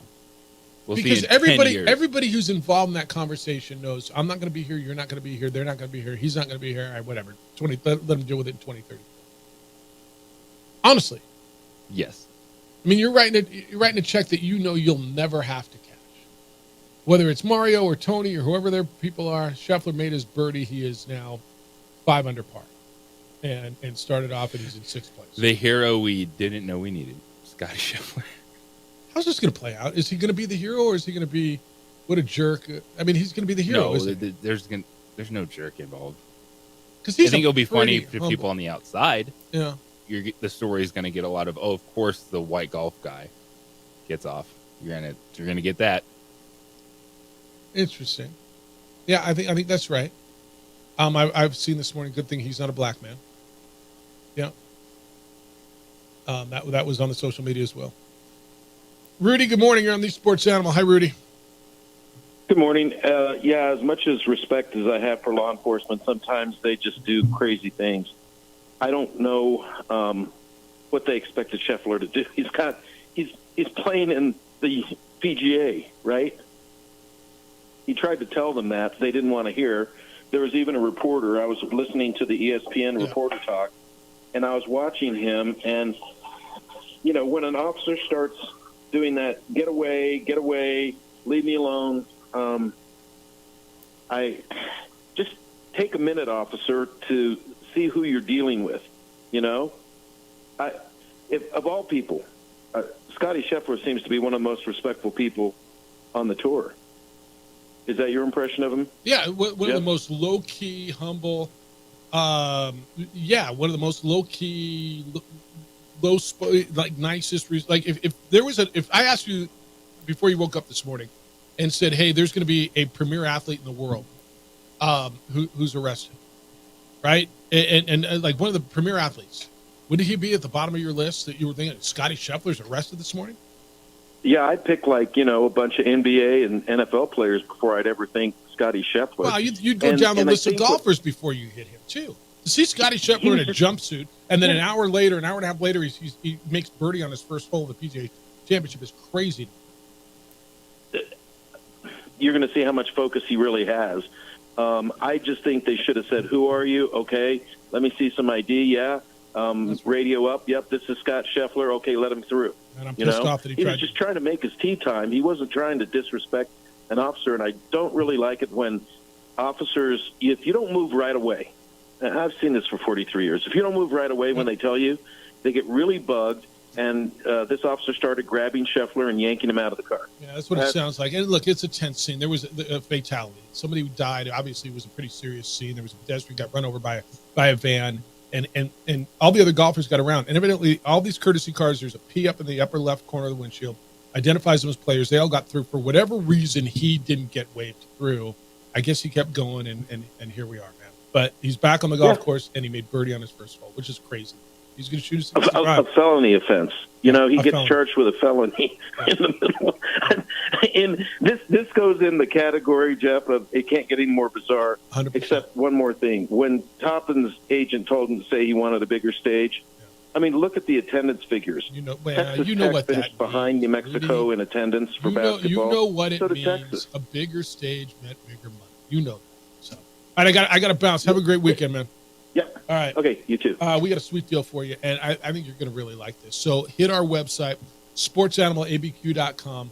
Click on the sweet deal icon and do it at 9 o'clock because they are going to be gone. Dean is here to tell you about the New Mexico Wine Fest. What's up, Dean? Hey, good morning. How you living? You good? Sorry about the doing delay. all right then. All good, Did all we have good. a bizarre? Have you heard the story this morning? No, please, I overheard. The number one golfer in the world on the way to the second round of the PGA Championship got arrested. There's pictures of him all over the interwebs in his orange jumpsuit. There was trying to get around a police barricade, evidently to get into the golf course, and he got booked assault of a police officer, all kinds of stuff. But he made birdie on his first holes. You play golf? I do. All right. I do. Did you drink wine on the golf course? I do. Yeah. I do. What's your I do. favorite? What's the golf course one? The golf course. Do you go one. white on the golf course, or because it's usually summer? I maybe it's do. chilly? I'll go something. Yeah, exactly. Like a Something Chardonnay or that's something? exactly. Yeah. Like a little Pinot Grigio, something that's gonna keep me going, and then a little port at the end. Yeah, that's the way. That's the way. No, it's good. All right, here we let people know what we got because the New Mexico Wine Festival is getting bigger and bigger, Better and better. you can raise a glass this summer to this beautiful New Mexico tradition. It's the New Mexico Wine Festival. It's Memorial Day weekend, which is not this weekend but next weekend, noon to 6 out at Balloon Fiesta Park. Talk about it a little bit. Well, it's 3 days, Saturday, Sunday, Monday. Those who have been there before know either get there early or come on Monday. I mean, honestly, you get a sweet deal. It's valid any day. Monday's a beautiful Monday's day. the day. Monday is the day where you can really enjoy yourselves, find a seat when you want to. It does get a little crowded because it's quite the party. We've got 20 wineries out there pouring, 200 different glasses of wine. It's unlimited sampling. You walk in, you get your free Viva Vino wine glass, walk around, and then there's some amazing, amazing live music and DJs playing all weekend. In addition to the wine, there's also fantastic shopping. We've got close to 80 artisans and craftspeople from all over New Mexico coming on in. So definitely come on out, grab a glass of wine, do some fantastic holiday shopping, support all these local vendors that are out there, great food trucks. And I will say, so however you buy your ticket, either direct or the sweet deal, head to the website because what's new this year is our reserve wine experience. Nice. We have a whole tent that's got 10 other wineries and 40 other wines, all the reserve wines, the specialty wines, and that's an upgrade. So anybody can go online, go to nmwine.com for the details on that reserve wine experience. Upgrade yourself. Again, it's very limited too. So there's only a few hundred people that are going to be able to get into this reserve wine tent. All right, here's what the sweet deal is. So tickets go for $60, but you get two for the price of one. So it's a $60 value. Yep. How much are individual tickets again? $30. $30. 35 at the door. So two for 60. You're getting two for 30. So you and whomever it is that you're going to go to the wine festival with, and I know you're thinking Monday is a great day. What am I going to do Memorial Day? And this has become a tradition, and it is a great party. Oh, and by the way, the wines are terrific. $30 for two, so you get two for the price of one, and all of that's out there. And it's just go enjoy the party. And by the way, the weather's going to get nice now, and so we're kind of rolling into it, and it should be perfect. What's the best way to enjoy this experience? So when you go out there, right? I think, and if you haven't been there, what do you expect? Well, okay. Well, best way to enjoy it, honestly, first word to come to my mind is Uber. Uber or Lyft this thing, right? Yeah, good call. Yeah, exactly. So head to our Facebook page, social media. We'll have Uber discount codes out there. So just come on out, come early. Bring a bottle of water. We've got water refill stations, and just come on out for the day. Water bottle. Yeah, bring a water bottle. All right. It's our sweet deal, sportsanimалabq.com. Click on the sweet deal icon. Hit it at 9 o'clock. 2 tickets for the price of one. It's a $60 value for just $30. It is the New Mexico Wine Festival Memorial Day weekend. Dean, great to see you. Best of luck. Thank you so much. Congratulations Appreciate it. on the growth of it. Thank you. It's the opening drive on 95.9 FM at AM 610 Sports Zone. Do you know your number? No, not your credit score number, not your sleep. We would like to thank the following sponsors for making this broadcast possible. Don't sacrifice quality and flavor when you're in a hurry. Golden Pride offers ribs, fried chicken, red and green chili breakfast burritos, and Frontier sweet rolls. 4 great locations, or visit us online at goldenprideabq.com. Golden Pride Barbecue Chicken and Ribs are proud supporters of ProView Sports. These are more than just the sounds of a safe place to go after school. These are the sounds of interest being ignited and of mentors making an impact. At Boys and Girls Clubs, we don't do just one thing. We do whatever it takes to meet the needs of every kid who comes through those doors. Because whatever it takes is what it takes to build great futures. Great futures start here.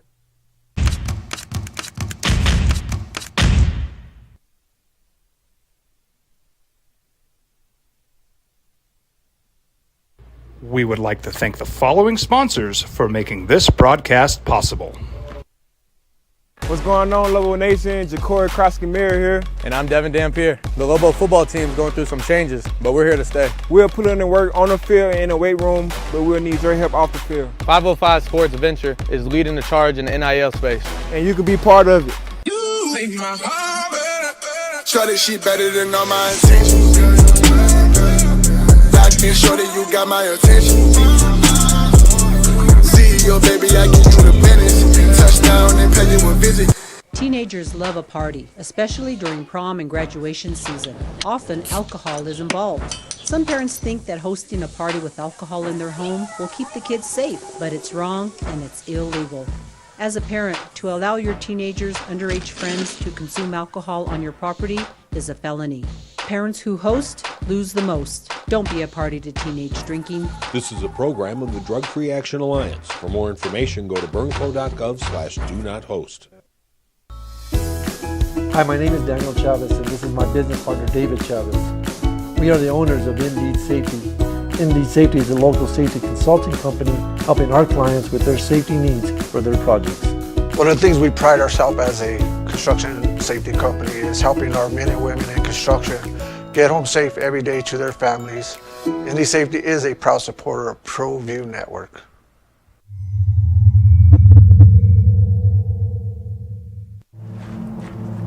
Young driver, this one. Hard to get her out.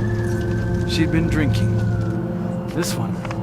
Both of them gone. They'd been drinking, and he drove clear off the road. This was my family. Drunk driver hit us. And my wife and our daughter, they didn't make it. I was born in New Mexico. I grew up on these streets. I got in trouble here, and I fought my way back in Burquia. I love New Mexico, especially the people. Now I'm using my training, tenacity, and energy to fight for you. I'm Adam Oki, lawyer, fighter, and New Mexican. I was a local athlete here in New Mexico, so I'm proud to support your local athletes.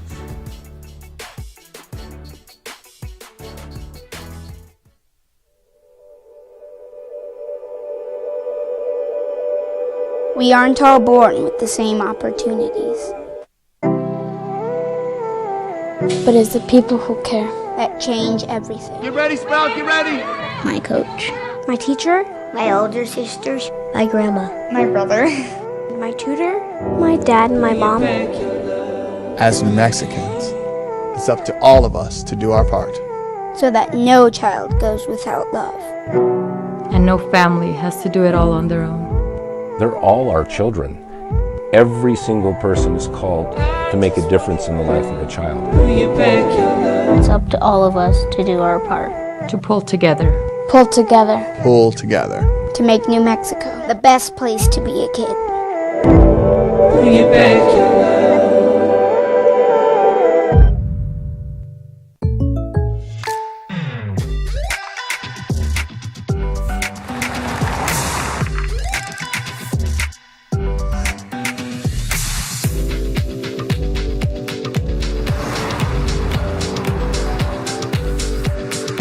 or surprisingly great rates, contact your local State Farm agent today. If you want the real deal, call State Farm agent Marty Size in Albuquerque today. Like a good neighbor, State Farm is there. Hey, look! It's Dwight Goodman! Boom! This place is hot. Let's see if anyone needs my help. How about I drive you madman home, huh? I got this, Dwight. I'm the designated driver. Boom. Sweet. Does anyone need Dwight's help getting home tonight? No thanks, Romeo. I've got a taxi all lined up. Drive safe, Dwight. Boom! Boom!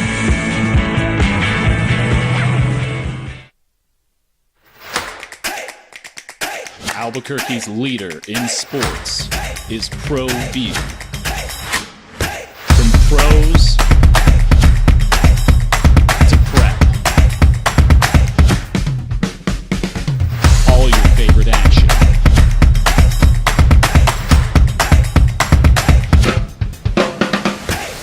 All your favorite talk shows.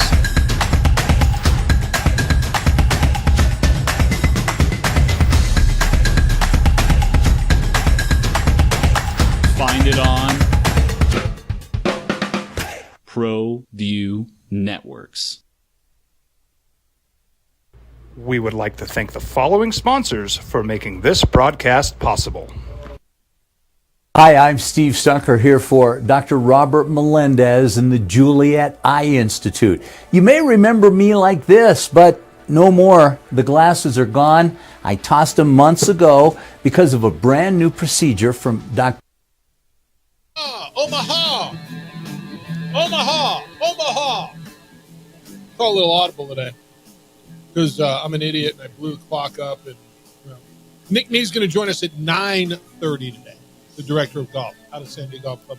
Because obviously at 8:30, we were talking about wine. So we'll talk golf with the director of golf at the San Diego Golf Club, Nick Nee, at 9:30. Of course, the big story this morning is golf.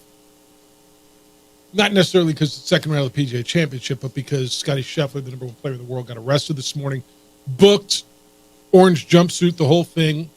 There was a fatal accident outside of Valhalla. There was a police barricade. He was trying to get around it, and some sort of misunderstanding with the officer. And the officer pulled him out of his car. There's video of him being arrested, assault on a police officer, amongst other charges. He was released on his own recognizance, got to the golf course about 50 minutes before his tee time, and birdied number one. He's on number two with a par putt. Jeff Symbieta and JJ Buck. You know, JJ, I was thinking about the email we got, this yawn email. And I'm okay with this, but I think there's a big difference between being a fan of a sport and being a fan of a person. And I'm going to guess, and I don't know Jack, who sent me. I don't know Jack. I don't know the emailer Jack who sent this to me, but I don't. And maybe it's not a fair assumption, but reading this, I get more of a feel that you can be a Tiger fan more than a golf fan, which I think is fine. I think there's plenty of people out there right now who are Caitlin Clark fans, but not WNBA fans. Does that make sense? And I'm really careful when I try to make analogies between Caitlin Clark and Tiger, although I believe there are analogies, right? No, I'm not telling you she's the best ever. I'm talking about the impact which she has had on her sport. But JJ, don't you think that's fair? Like there's people, like tons of people watched that first game with Caitlin Clark on whatever night that was, Tuesday, Monday, whatever night, and then turned it off and didn't watch the champions play in the next game. That is correct. Right? Plenty of people will watch if Tiger's playing, but if he's not, they don't care that Scottie Scheffler, Jon Rahm, Xander Schauffele, all these great players are playing. Well, whatever, I don't care. And I think that's fine. I think we just have to acknowledge the difference, don't we, between being a fan of a particular player and being a fan of the game or being interested in the game. I think that happens a lot with sports. The stars and personalities. Is that a LeBron thing? Like people who watch LeBron, but they won't watch Anthony Edwards? I imagine stars are polarizing like that. Ooh. Can I offer you up a bogey on number 2 for Scottie Scheffler to drop back to -4? Dude, this story is going to be so fascinating because it's going to go so many places. Because I was just reading the back end of the report. Mm-hmm. And so if this wasn't Scottie So Scheffler, the police report's out? If this wasn't Scottie Scheffler, yeah, this dude would be sitting in jail right now. So read it to me. So this is what the police said. So this is the Louisville police report. And I'm just thinking about it as if this was just some person trying to get there. Yeah. And then had this misunderstanding. Yeah. This person would be sitting in jail right now. Okay. With their life turned upside down. Because this is what the police said about Scotty Scheffler. Yeah. Subject refused to comply and accelerated forward, dragging Detective Gillis to the ground. Detective Gillis suffered pain, swelling, and abrasions to his left wrist and knee. He was transported to the hospital for further medical treatment by emergency medical personnel. Detective Gillis' uniform pants, valued at approximately $80, were damaged beyond repair. I'm sorry. I know, I'm sorry, but if that's not Scotty Scheffler, that dude is getting treated badly and is in jail right now. You're right. No, you're right. Because of the way they worded that. You're right. And it very much contradicts the report of the eyewitness who was in the car behind it, Jeff Darlington, the reporter from ESPN, right? I mean, it drastically is contradictory, is it not? To the eyewitness who was right behind it. Who said that, like they said he dragged a police officer. And by the way, here's $100. Go buy some pants. Like, with all due respect, I don't know what the point on the pants, the $80 pants thing is. Well, that's the thing. If this was anyone else other than Scotty Scheffler, their life is over. It's certainly It's dramatically just crazy to think about. Yeah, and I don't think Scotty's heard the end of this. By the way, this isn't the last that Scotty's going to have to deal with this. And so that's where you got conflicting reports, where he said, I didn't understand what was being told. Do you really, honestly, with all due respect, and I'm not here to hate on the officers, do you think Scotty Scheffler accelerated and dragged an officer? If Scotty Scheffler accelerated and dragged an officer, yeah, he wouldn't be playing on the PGA Championship I right now. think that's right. But just the fact that was stated and put in a police report to arrest someone is where a lot of frustration comes when we have these conversations from a lot of people and just overarching segments of society. Which is going to, I understand what it's going to trigger, which is really, really unfortunate. So if this was Sahith Theegala, would he have played today?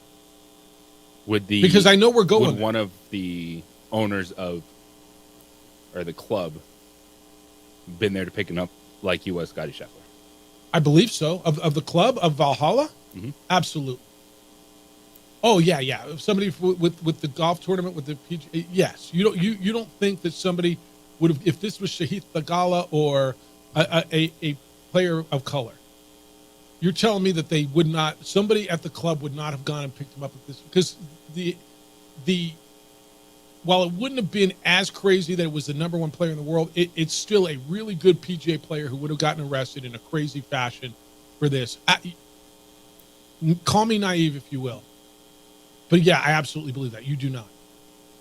I can't say he wouldn't have. I can't say that. Now, would he have been treated differently by Louisville police is a fair question. I think the enormity of this story got to Louisville Police Department where they holy bleep, we gotta let this guy play. Like, maybe it didn't happen exactly the way we're saying it, and there is an eyewitness and there is some video, and that dude, I mean, look, am I going to tell you absolutely he didn't do it? No, I wasn't there. But I'm going to be stunned if Scotty Scheffler hit the accelerator and floored it and dragged a police officer. But yeah, you're right. If somebody else, you or me, that's written up, that's the police report. Yeah, dude, we're not out. But I'd like to believe if it was a player of color, Sahith Theegala or Nye or any of these guys out there that, right? Because I know where this is going. I get it. Tiger Woods. Oh, that would have been different. Yeah. Okay. What if it was Min-Woo Lee? Or John Rahm? I mean, I don't know. I hate these speculation stories, but I know that's where it's going. Kenny Thomas will be here. We'll kick it with Kenny coming up in about 15 minutes. That'll be at 9 o'clock. Nick Nee, the director of golf at the San Diego Golf Club. At 9:30 on 95.9 FM and AM 610 Sports Center. This report is sponsored by...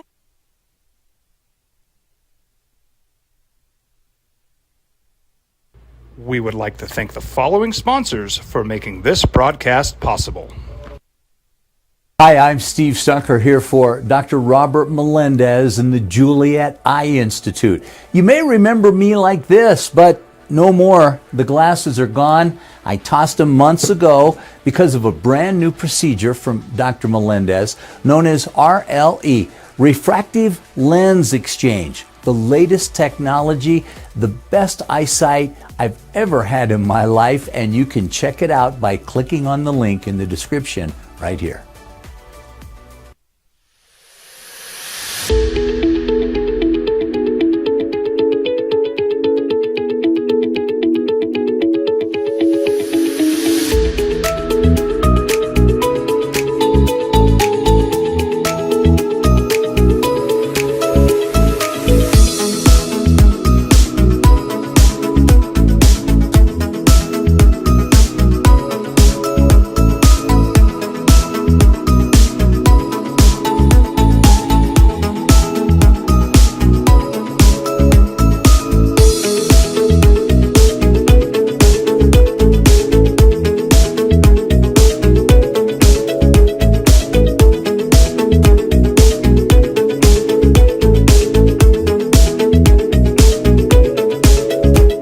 ProView Networks would like to thank the following sponsors for making this broadcast possible. Hans Whitler Automotive, German car maintenance and repair in Albuquerque, New Mexico. Call 505-294-7684 or visit hanswhitlerauto.com.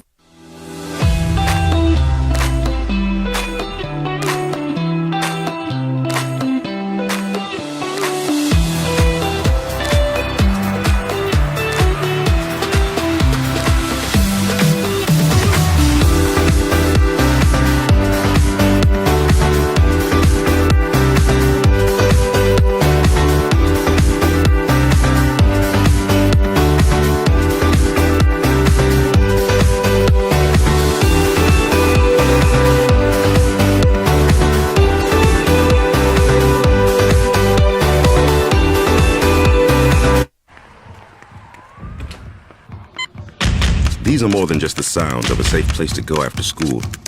These are the sounds of interest being ignited and of mentors making an impact. At Boys and Girls Clubs, we don't do just one thing. We do whatever it takes to meet the needs of every kid who comes through those doors. Because whatever it takes is what it takes to build great futures. Great futures start here. We would like to thank the following sponsors for making this broadcast possible. Evergard Roofing and Solar. For nearly 20 years, Evergard Roofing and Solar has been working with New Mexicans to enhance their homes and businesses. For all your roofing and solar needs in New Mexico, call 505-821-9543.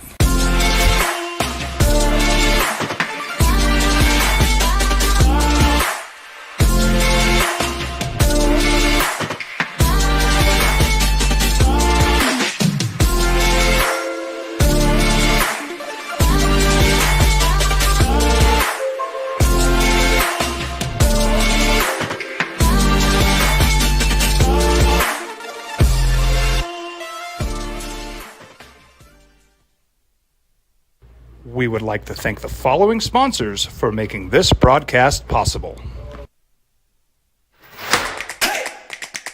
Albuquerque's leader in sports is ProView. From pros to prep, all your favorite action.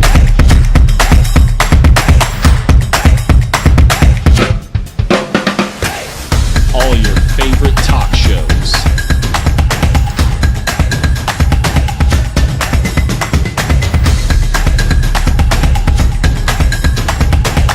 Find it on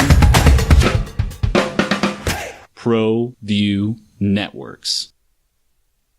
If you're drunk, blasted, intoxicated, rip, plastered, paint, destroyed, bruh. If you're like this, you shouldn't be driving. I was born in New Mexico. I grew up on these streets. I got in trouble here, and I fought my way back in boot camp. I love New Mexico, especially the people. Now I'm using my training, tenacity, and energy to fight for you. I'm Adam Oki, lawyer, fighter, and New Mexican. I was a local athlete here in New Mexico, so I'm proud to support your local athletes.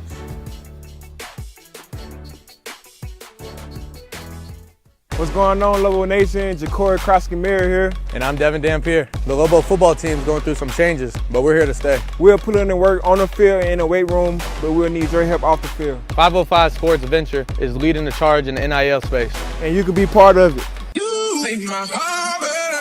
Shorty, she better than all my intentions. Locked in, shorty, you got my attention.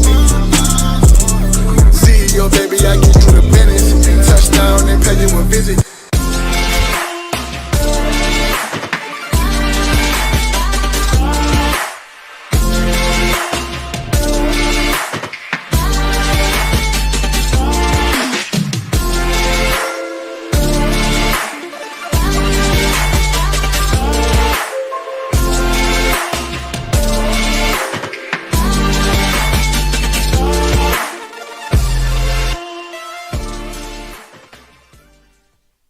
These days, it's important to know people and businesses you can trust. There's a lot of places where you can buy a vehicle, but there's only a few local dealerships where you'll find honest people who have your best interests in mind.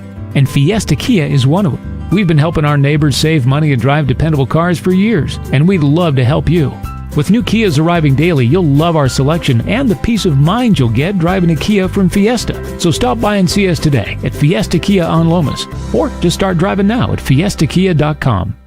Teenagers love a party, especially during prom and graduation season. Often, alcohol is involved. Some parents think that hosting a party with alcohol in their home will keep the kids safe, but it's wrong and it's illegal. As a parent, to allow your teenagers' underage friends to consume alcohol on your property is a felony. Parents who host lose the most. Don't be a party to teenage drinking. This is a program of the Drug Free Action Alliance. For more information, go to burnco.gov/do-not-host.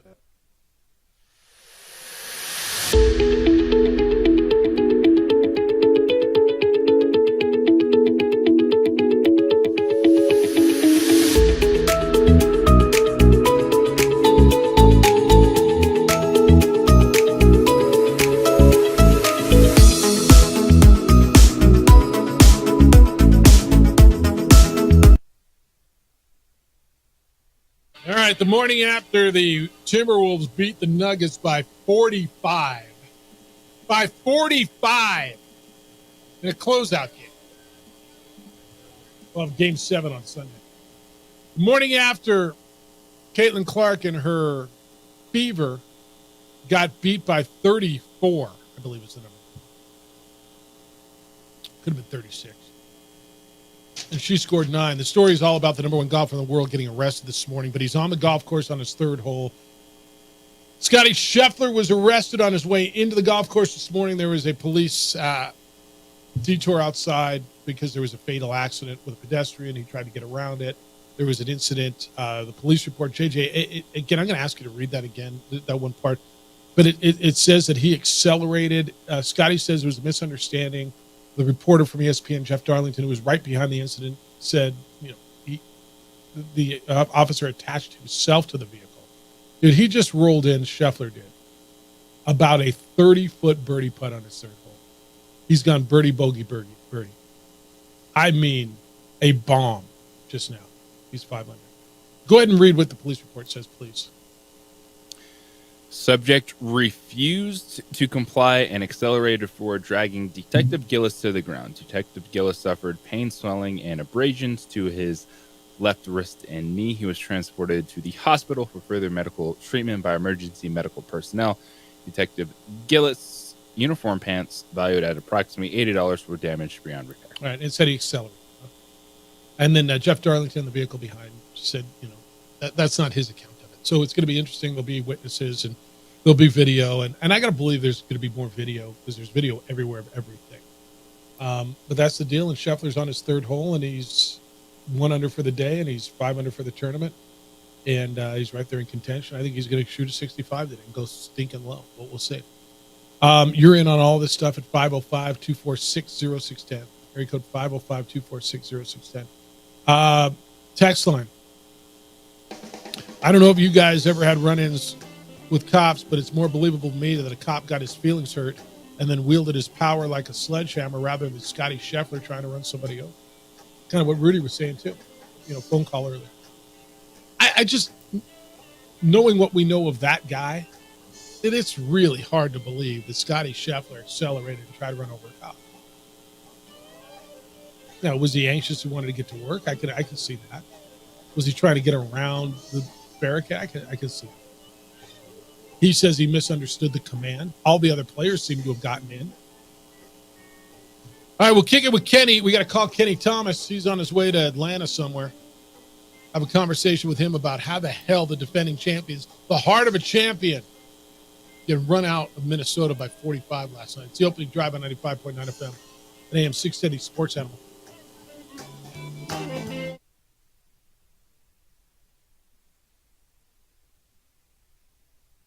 We would like to thank the following sponsors for making this broadcast possible.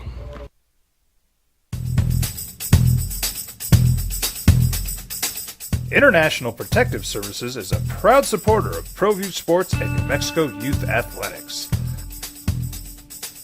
IPS provides residential and commercial security services in the Albuquerque metro area. For more info, please call 505-897-2420 or visit internationalprotectiveservice.com. I was born in New Mexico. I grew up on these streets. I got in trouble here, and I fought my way back in boot camp. I love New Mexico, especially the people. Now I'm using my training, tenacity, and energy to fight for you. I'm Adam Oki, lawyer, fighter, and New Mexican. I was a local athlete here in New Mexico, so I'm proud to support your local athletes.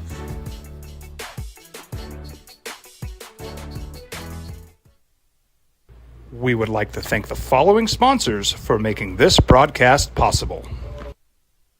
Hi, I'm Steve Stucker here for Dr. Robert Melendez and the Juliet Eye Institute. You may remember me like this, but no more. The glasses are gone. I tossed them months ago because of a brand new procedure from Dr. Melendez known as RLE, Refractive Lens Exchange. The latest technology, the best eyesight I've ever had in my life, and you can check it out by clicking on the link in the description right here. What's going on, Lobo Nation? Ja'Cory Krosky-Miller here. And I'm Devin Dampier. The Lobo football team's going through some changes, but we're here to stay. We'll put in the work on the field and in the weight room, but we'll need your help off the field. 505 Sports Venture is leading the charge in the NIL space. And you can be part of it. Shorty, she better than all my intentions. Locked in, shorty, you got my attention. CEO, baby, I get you the business. Touchdown and pay you a visit.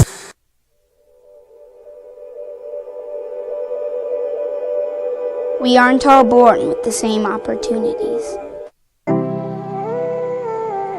But it's the people who care that change everything. Get ready, Sprout, get ready. My coach, my teacher, my older sisters, my grandma, my brother, my tutor, my dad, and my mom. As New Mexicans, it's up to all of us to do our part. So that no child goes without love. And no family has to do it all on their own. They're all our children. Every single person is called to make a difference in the life of a child. It's up to all of us to do our part. To pull together. Pull together. Pull together. To make New Mexico the best place to be a kid.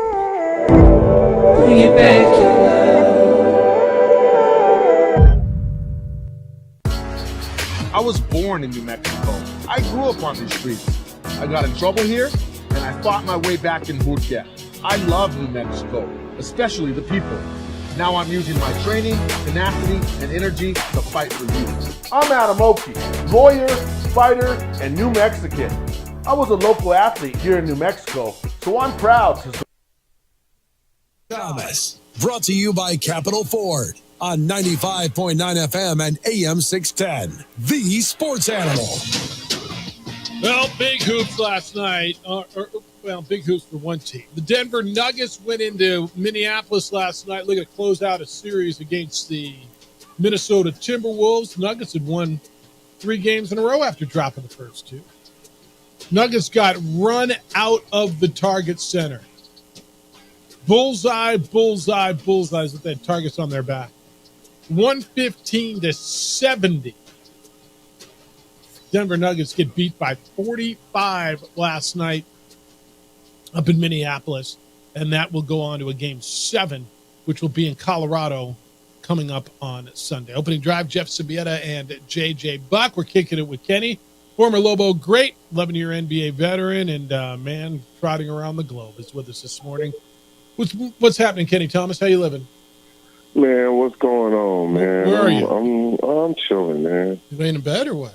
We wake you up? No, I'm in Atlanta. Yeah, they have beds in Atlanta. Yeah, I'm in Atlanta. It's 11 o'clock, man. I'm sitting here about to watch the PGA Championship start.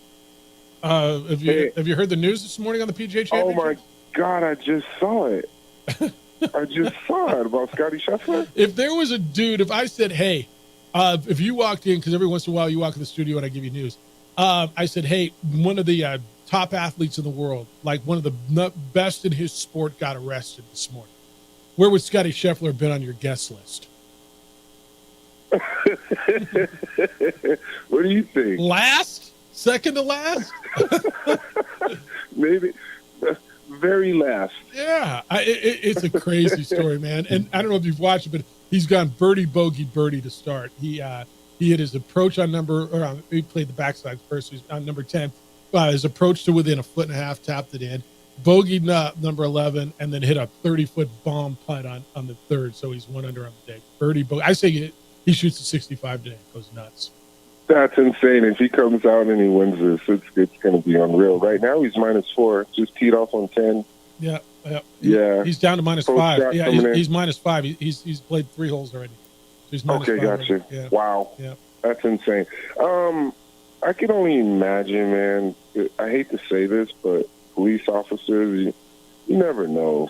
It's one of those things to where it's going to be interesting to see how that unfolds. I would love to see, because the cameras and everything they carry on them. I would love to see how that works. Yeah, that's going to come out. So Jeff Darlington, the ESPN reporter, was in the car right behind it. He was an eyewitness to it, and then he's got video of the arrest.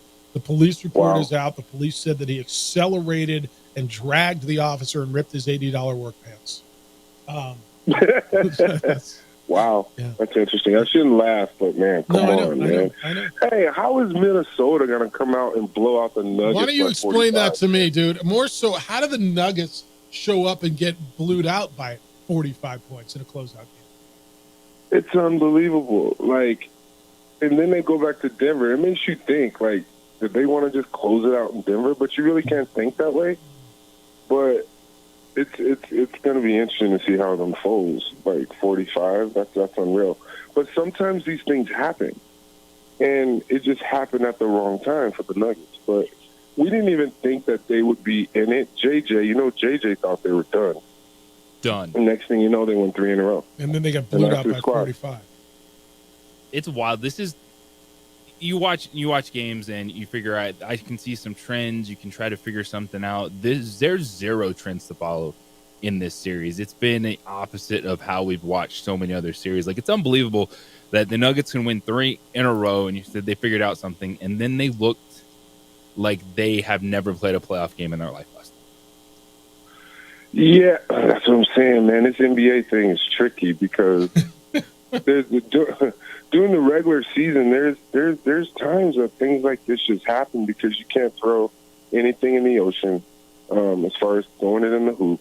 And then next thing you know, the other team, they can't miss. But the energy and the passion that Minnesota played with, you got to expect the Nuggets to come out and do the same thing at home. So I'm still going for the Nuggets. I mean, yeah, the Nuggets is fine. Denver.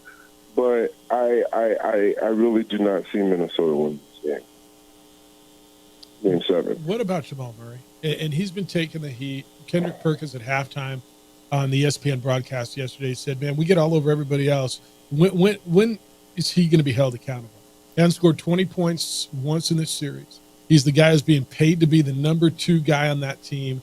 He was horrible in game 2. He had a nice game 3, but they have taken him out of this. At what point, JJ's given up on it, right? I mean, he's just he's not that guy. When does he get held accountable?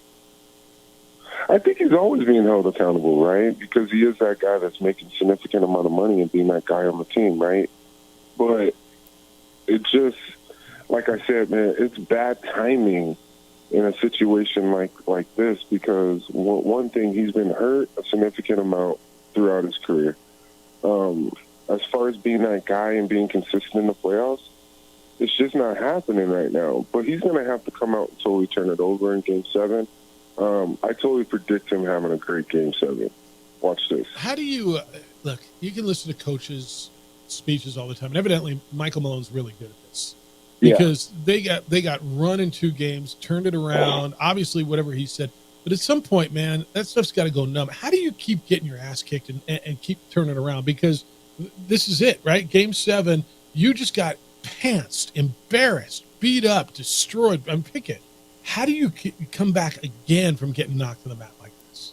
What's so crazy, this isn't the first time in this series that they've been blown out. Yeah. Right?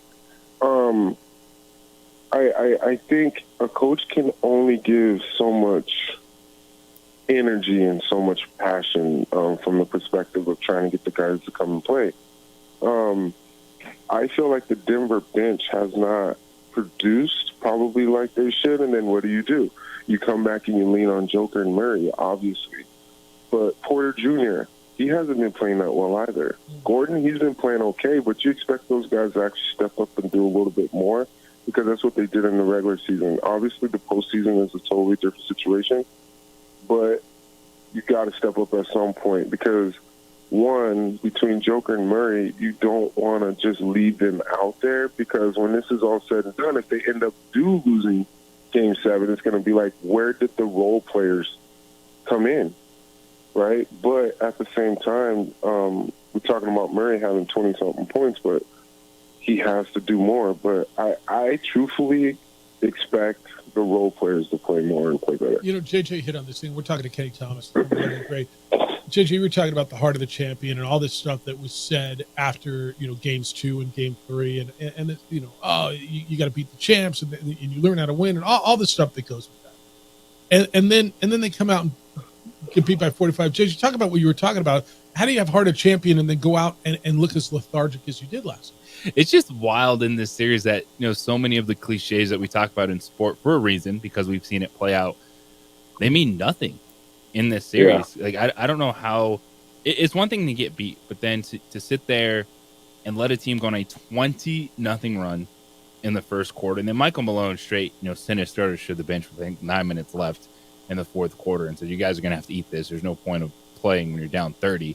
And then Denver ends up only scoring 9 points in the fourth quarter. It's wild, man. It's like Kenny's been saying, there's not a lot of ways to explain this series.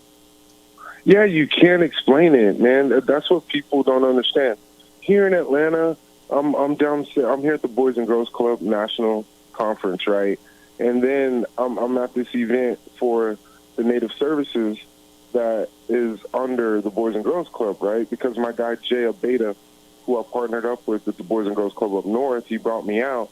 Then there was a guy that came up to me. He's never met an NBA player. He was so excited. And he's asking me questions about how I feel about who's going to win the series, the different series and everything. I'm like, he brought up Denver. I'm like, it's not over. They won 3 in a row. It's crazy how this NBA game shifts, and it's out of your control. It's amazing because once Game 6 happened, you're like, oh, crap, I can't believe this is a 45-point loss. Next thing you know, this Game 7 with the Denver series, man, Minnesota could come out and go cold, but I don't see that happening, especially if they have Ant-Man playing with the kind of passion and energy, because I feel like that young Minnesota team is feeding off of that energy. Hey. And then you got guys like Conley that's playing great ball. He was good. All right, we're going to take a break. I want to get into the New York-Indiana series, and I want to ask you about JT Toppin at the Combine. I did get a text, so Ralph asked, because our sweet deal today was for the Albuquerque Wine Festival, the Park, the New Mexico Wine Festival. And Ralph said, is Kenny's grape going to be at the New Mexico Wine Festival? It's not. All right, there's your answer. When we come back, Kenny's going to get into Knicks and Pacers and what JT Toppin's performance at the combine might mean for that young man. It's the opening drive on 95.9 FM and AM 610, the Sports Animal. Get ready to step into the ring of excitement. Support your local athletes.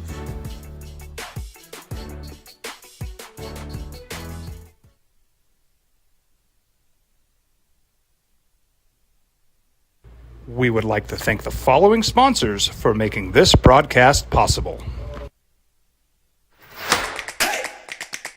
Albuquerque's leader in sports is ProView. From pros to prep, all your favorite action.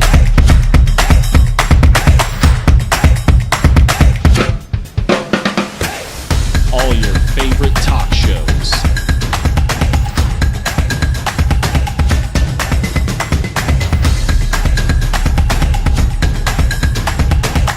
Find it on ProView Networks.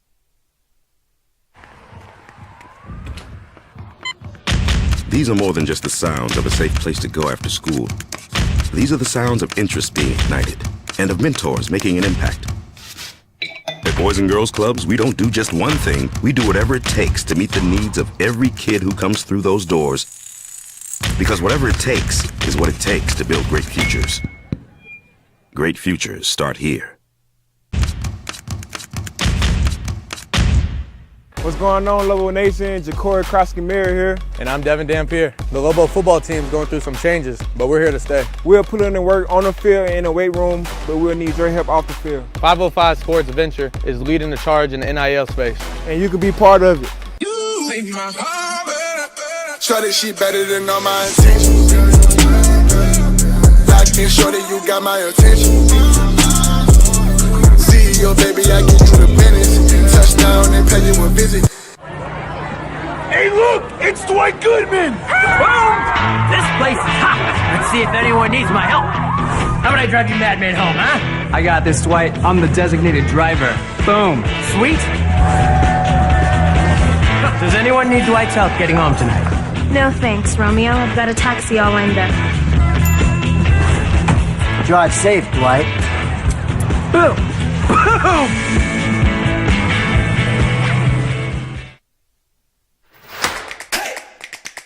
Albuquerque's leader in sports is ProView. From pros to prep, all your favorite action.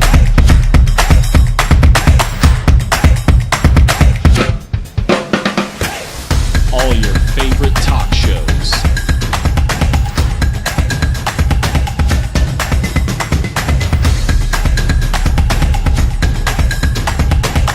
Find it on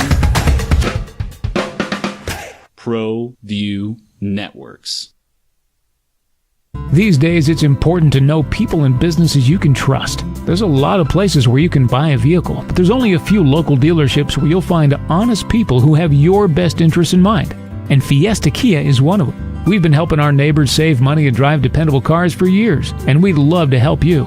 With new Kias arriving daily, you'll love our selection and the peace of mind you'll get driving a Kia from Fiesta. So stop by and see us today at Fiesta Kia on Lomas, or just start driving now at fiestakia.com. What's going on, Lobo Nation? Ja'Cory Krosky-Miller here. And I'm Devin Dampier. The Lobo football team's going through some changes, but we're here to stay. We'll put in the work on the field and in the weight room, but we'll need your help off the field. 505 Sports Venture is leading the charge in the NIL space. And you can be part of it. Shorty, she better than all my intentions. Locked in, shorty, you got my attention. CEO, baby, I get you the business. Touchdown and pay you a visit.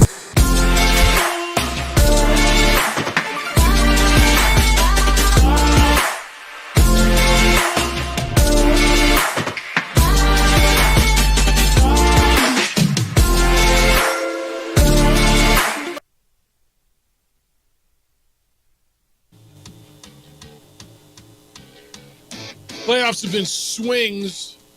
Certainly the Nuggets and Wolves have been that. Pacers and Knicks been the same way. They got a game tonight, game 6, a stay-alive game for Indiana, and a closeout game for the Knicks. Opening drive, Jeff Symbieta and J.J. Buck. We're kicking it with Kenny. Kenny Thomas, the former Lobo great, is with us via the inventive genius of Mr. Alexander Graham Bell via the telephone. He's in Atlanta. All right, Pacers tonight. Is it in Indiana, or are they going back for a game 7? Oh, that's a great question.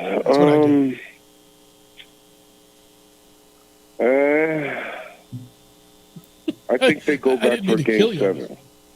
You think they That's go a back? tough one.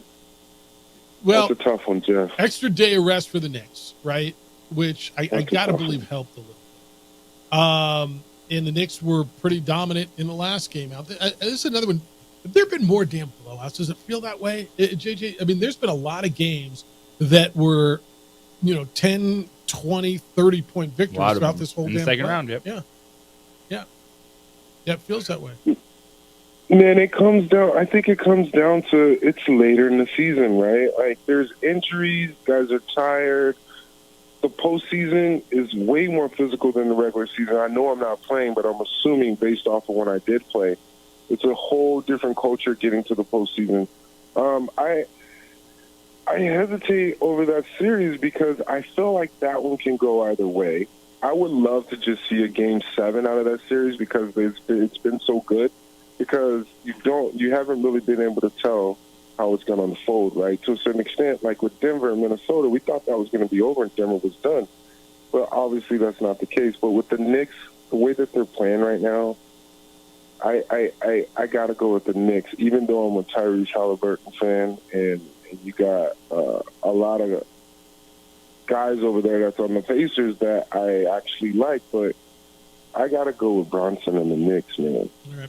And we were talking some potential trades and guys moving around. And when the Cavaliers got knocked out 2 nights ago, JJ and I are kind of sitting here wondering, and I for the life of me, I don't understand why it would be in question whether or not you bring back their coach, JB Bickerstaff. I thought he's done an amazing job. And then there's a lot of talk about Donovan Mitchell's going to be gone. Where does Donovan Mitchell fit? Is it a guarantee he's going New York or LA, Brooklyn, something like that? Well, obviously, man, it's like with Phoenix, right? They talked about KD and Booker gone. Obviously, when you don't produce like people think you do, all of a sudden, here you go, you're leaving. Mitchell, if he was like one of those guys that ended up leaving, I would be very stunned if he did. But you got the young fella over there that's playing the point, that just also just got a big contract. What's his name? Begins with the G, last name. Forgot his name, but for Cleveland. Yeah. Is it Giles or is no, it JJ? G? I know you know. I feel like he wants it to be his team, but it's not going to be that way with Mitchell there, right? But JB, man, I've known JB since I was like 13, 14 years old. We played on the same AAU team with AJ Bramlett, Chris Gonzalez, and some other guys, but the way JB... Darius Garland is who you're thinking of. Darius Garland. Yeah, him. I think he's really good, and it's only a matter of time before he really blows up, but he doesn't get that many opportunities because you got Mitchell there. But the way that JB has brought a whole different culture to the Cavs, I feel like it's gonna continue.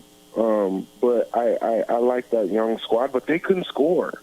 The Cavs couldn't score, and then here you are watching Mitchell kind of do it all. But you got Mobley there, too. I feel like they got a great future ahead of them. JJ, we were talking about who else on the move? Trae Young. And would Trae Young work in San Antonio with Wembanyama? And JJ brought up a great question yesterday. Is that a guy Pop would even in Trae Young? Yeah, I think Pop would be good, but you got to also keep in mind the way that I think the Hawks got the first pick in the draft this year, so they got that young 7-footer, the French kid, that's supposed to be really good. But if Trae leaves, I would be surprised. I feel like he should stay there a little bit longer and see what happens because he is the guy, and it is the squad. So hopefully they can, as far as the Hawks, maybe they can bring in some pieces to try and help Trae out. Kenny Thomas is with us, the former Lobo great from Atlanta, as we kick it with Kenny here on the Sports Animal. What do you think about what you've seen with Oklahoma City and Dallas, that series so far? That's a great question, man. Those young fellas at OKC are playing some great ball. I feel like Dallas is going to get the best of them because they are more of a veteran team. But it's going to come down to a lot of 50-50 balls and how things are going to shake from that perspective. But OKC could creep up on them, but I'm going to have to go with Dallas in that series. I got Kyrie Irving and Luka winning that one. So JT Toppin was at the draft combine and put up some good numbers. What does it mean? So JJ brought and JJ, I want you to talk a little bit about it if you don't mind. Just some of the issues, the liabilities that you think may keep him from being ready for the NBA right now, right? Well, I think. And what are those liabilities you think? Well, I don't. Liabilities. I wouldn't say liabilities. I think it's, in this process, what I think stood out is he showed his defense, he showed his effort. The baseline of what you expect. He hit some perimeter shots, which is huge. I think the challenge for JT is, and what he's learning is, what is his role going to be at the next level? Can he live at the 4, or is he going to have to be more of a perimeter guy? So you question is, can he stay with some of those guys defensively? And I thought, this is a big week for the NBA to give him that feedback. Well, obviously, the way JT's been playing, those first 2 days, he put up some good numbers, right? And he wasn't taking a lot of shots. And he was knocking down threes. And I think he was the first one to have a double-double the first day. But obviously, I feel like he has the potential to obviously play professional ball. Whatever that's going to be, it's going to be interesting. Everybody got to realize that playing in the NBA, all the pieces have to fall in line, like the right team, the right situation. Does the coach really like him, right? All those different things are a factor in how things are going to happen and shake for him. But I don't know, man. When it comes to size, I don't know. The league is transitioning to where guys are thinner, and it's a whole different dynamic. But I feel like he needs to get bigger, but that could come with the territory. I mean, that can come in time. Why not go to Texas or someplace, or Texas Tech, one of those teams that's offering him like $700,000 to $1 million, to go back and get stronger and get better? But that's just me. Does we talk about potential all the time? Can he? Because he didn't show perimeter, and this is where JJ and I might differ a little bit, because I honestly don't know that he can or cannot do some of these things. Can he? Can he guard a perimeter? Can he guard a 3? I know he didn't, because he didn't have to here. I don't know if he can. He made 2 out of 3 3-pointers. I don't think he's going to get drafted for making 2 3-pointers in a combine. Can he shoot the 3 at a regular basis? Like he's got to be a 3 in the NBA, don't you think? I don't know, man. Think about it. I didn't play the 3, and I think I'm shorter than him. But the thing about it, I feel like I was a better shooter, obviously, right? There's going to be times to where he's going to have to guard a 3. He might even have to guard a 2. It's going to come down to him being able to move his feet and having the ability to be agile, because the NBA is a totally different beast, especially when it comes to how the NBA is playing right now. There's a lot of perimeter play. I feel like you have to come in and make an impact. And to what extent that's going to be, he's going to have to determine what that's going to be. And then hopefully he gets a chance. But right now everybody's talking about this draft not being as strong. Maybe it is a good time for him to come out. But I don't know, man. Maybe I'm old school. I went to college for 4 years. I probably could have left after my freshman year. But, yeah, I don't know. Yeah. All right. Enjoy Atlanta. You back in the studio with us on Tuesday? Yes, sir. All right. I come back Saturday. Enjoy Atlanta. Safe travels. Always appreciate the conversation. Have a great weekend. We'll talk to you next week. Appreciate you guys. Thanks for calling, JJ, because I could not get through. Yeah. Appreciate you, man. Be well. He is Kenny Thomas. That's Kicking It with Kenny. We do that on Tuesdays and Fridays. When we come back, you get a golf tip, and boy, what a great day to have this guy on. Nick Nee, the director of golf out at the San Diego Golf Club, is going to be with us on a morning where golf has stolen the national headlines. It's the opening drive on 95.9 FM and AM 670 Sports Hour. Get ready to step it.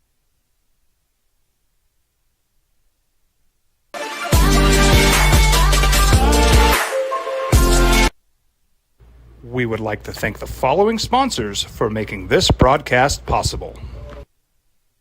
A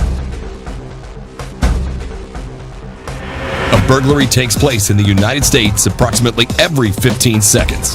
International Protective Service is your answer for commercial and residential security in all of Albuquerque. IPS will work with your monitoring company for fast, reliable response times. You can rest easy knowing you, your family, or your company is watched over by International Protective Service.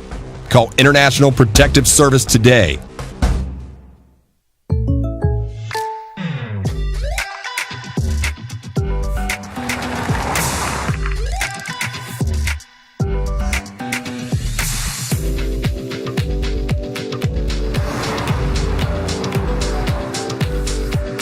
Your surprisingly great rates? Contact your local State Farm agent today.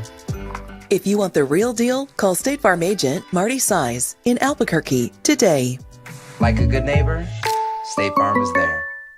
Don't sacrifice quality and flavor when you're in a hurry. Golden Pride offers ribs, fried chicken, red and green chili breakfast burritos, and Frontier sweet rolls.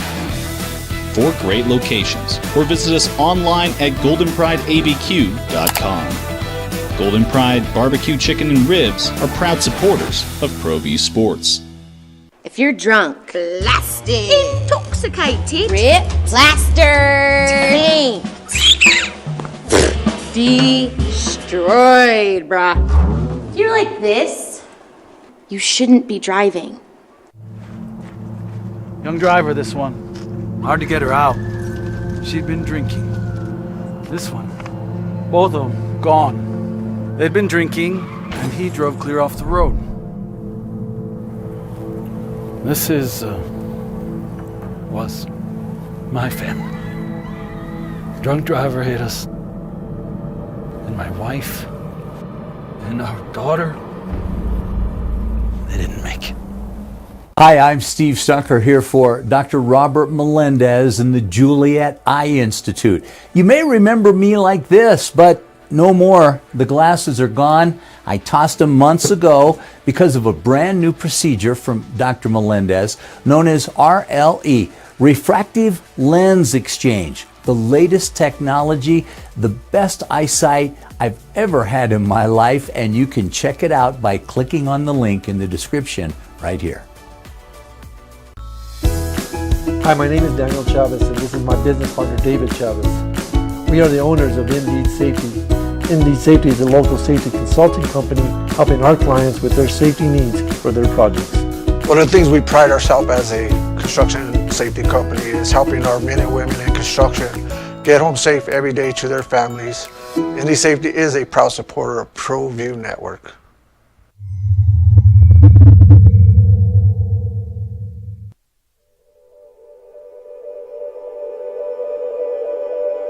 We aren't all born with the same opportunities. But it's the people who care that change everything.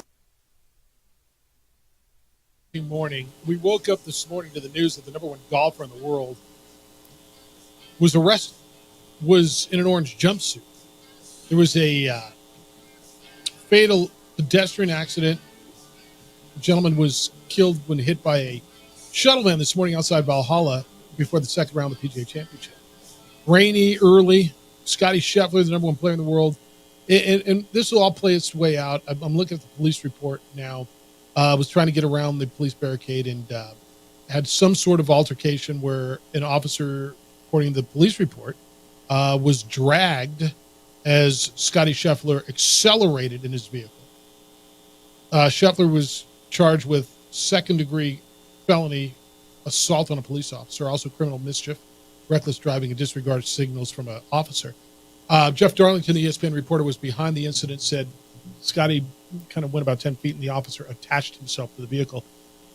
They are underway. Scheffler is at 5 under par. He went birdie, bogey, birdie on his first few holes. The director of golf at the San Diego Golf Club is Nick Nee, and he joins us this morning. And I mean, what a bizarre, like I expected to hear golf when I woke up this morning about the second round. This came out of nowhere. How you living? I'm living all right, you know. I'm excited it's Major Championship Week, but, yeah, certainly shocked by the current events that are happening. Law's the law. Nobody's above it. No, I think that's right. And if in fact, he did accelerate, then he's going to have to answer to that, and we'll see how this plays out. I expect him to go like 65, 67, something crazy low today.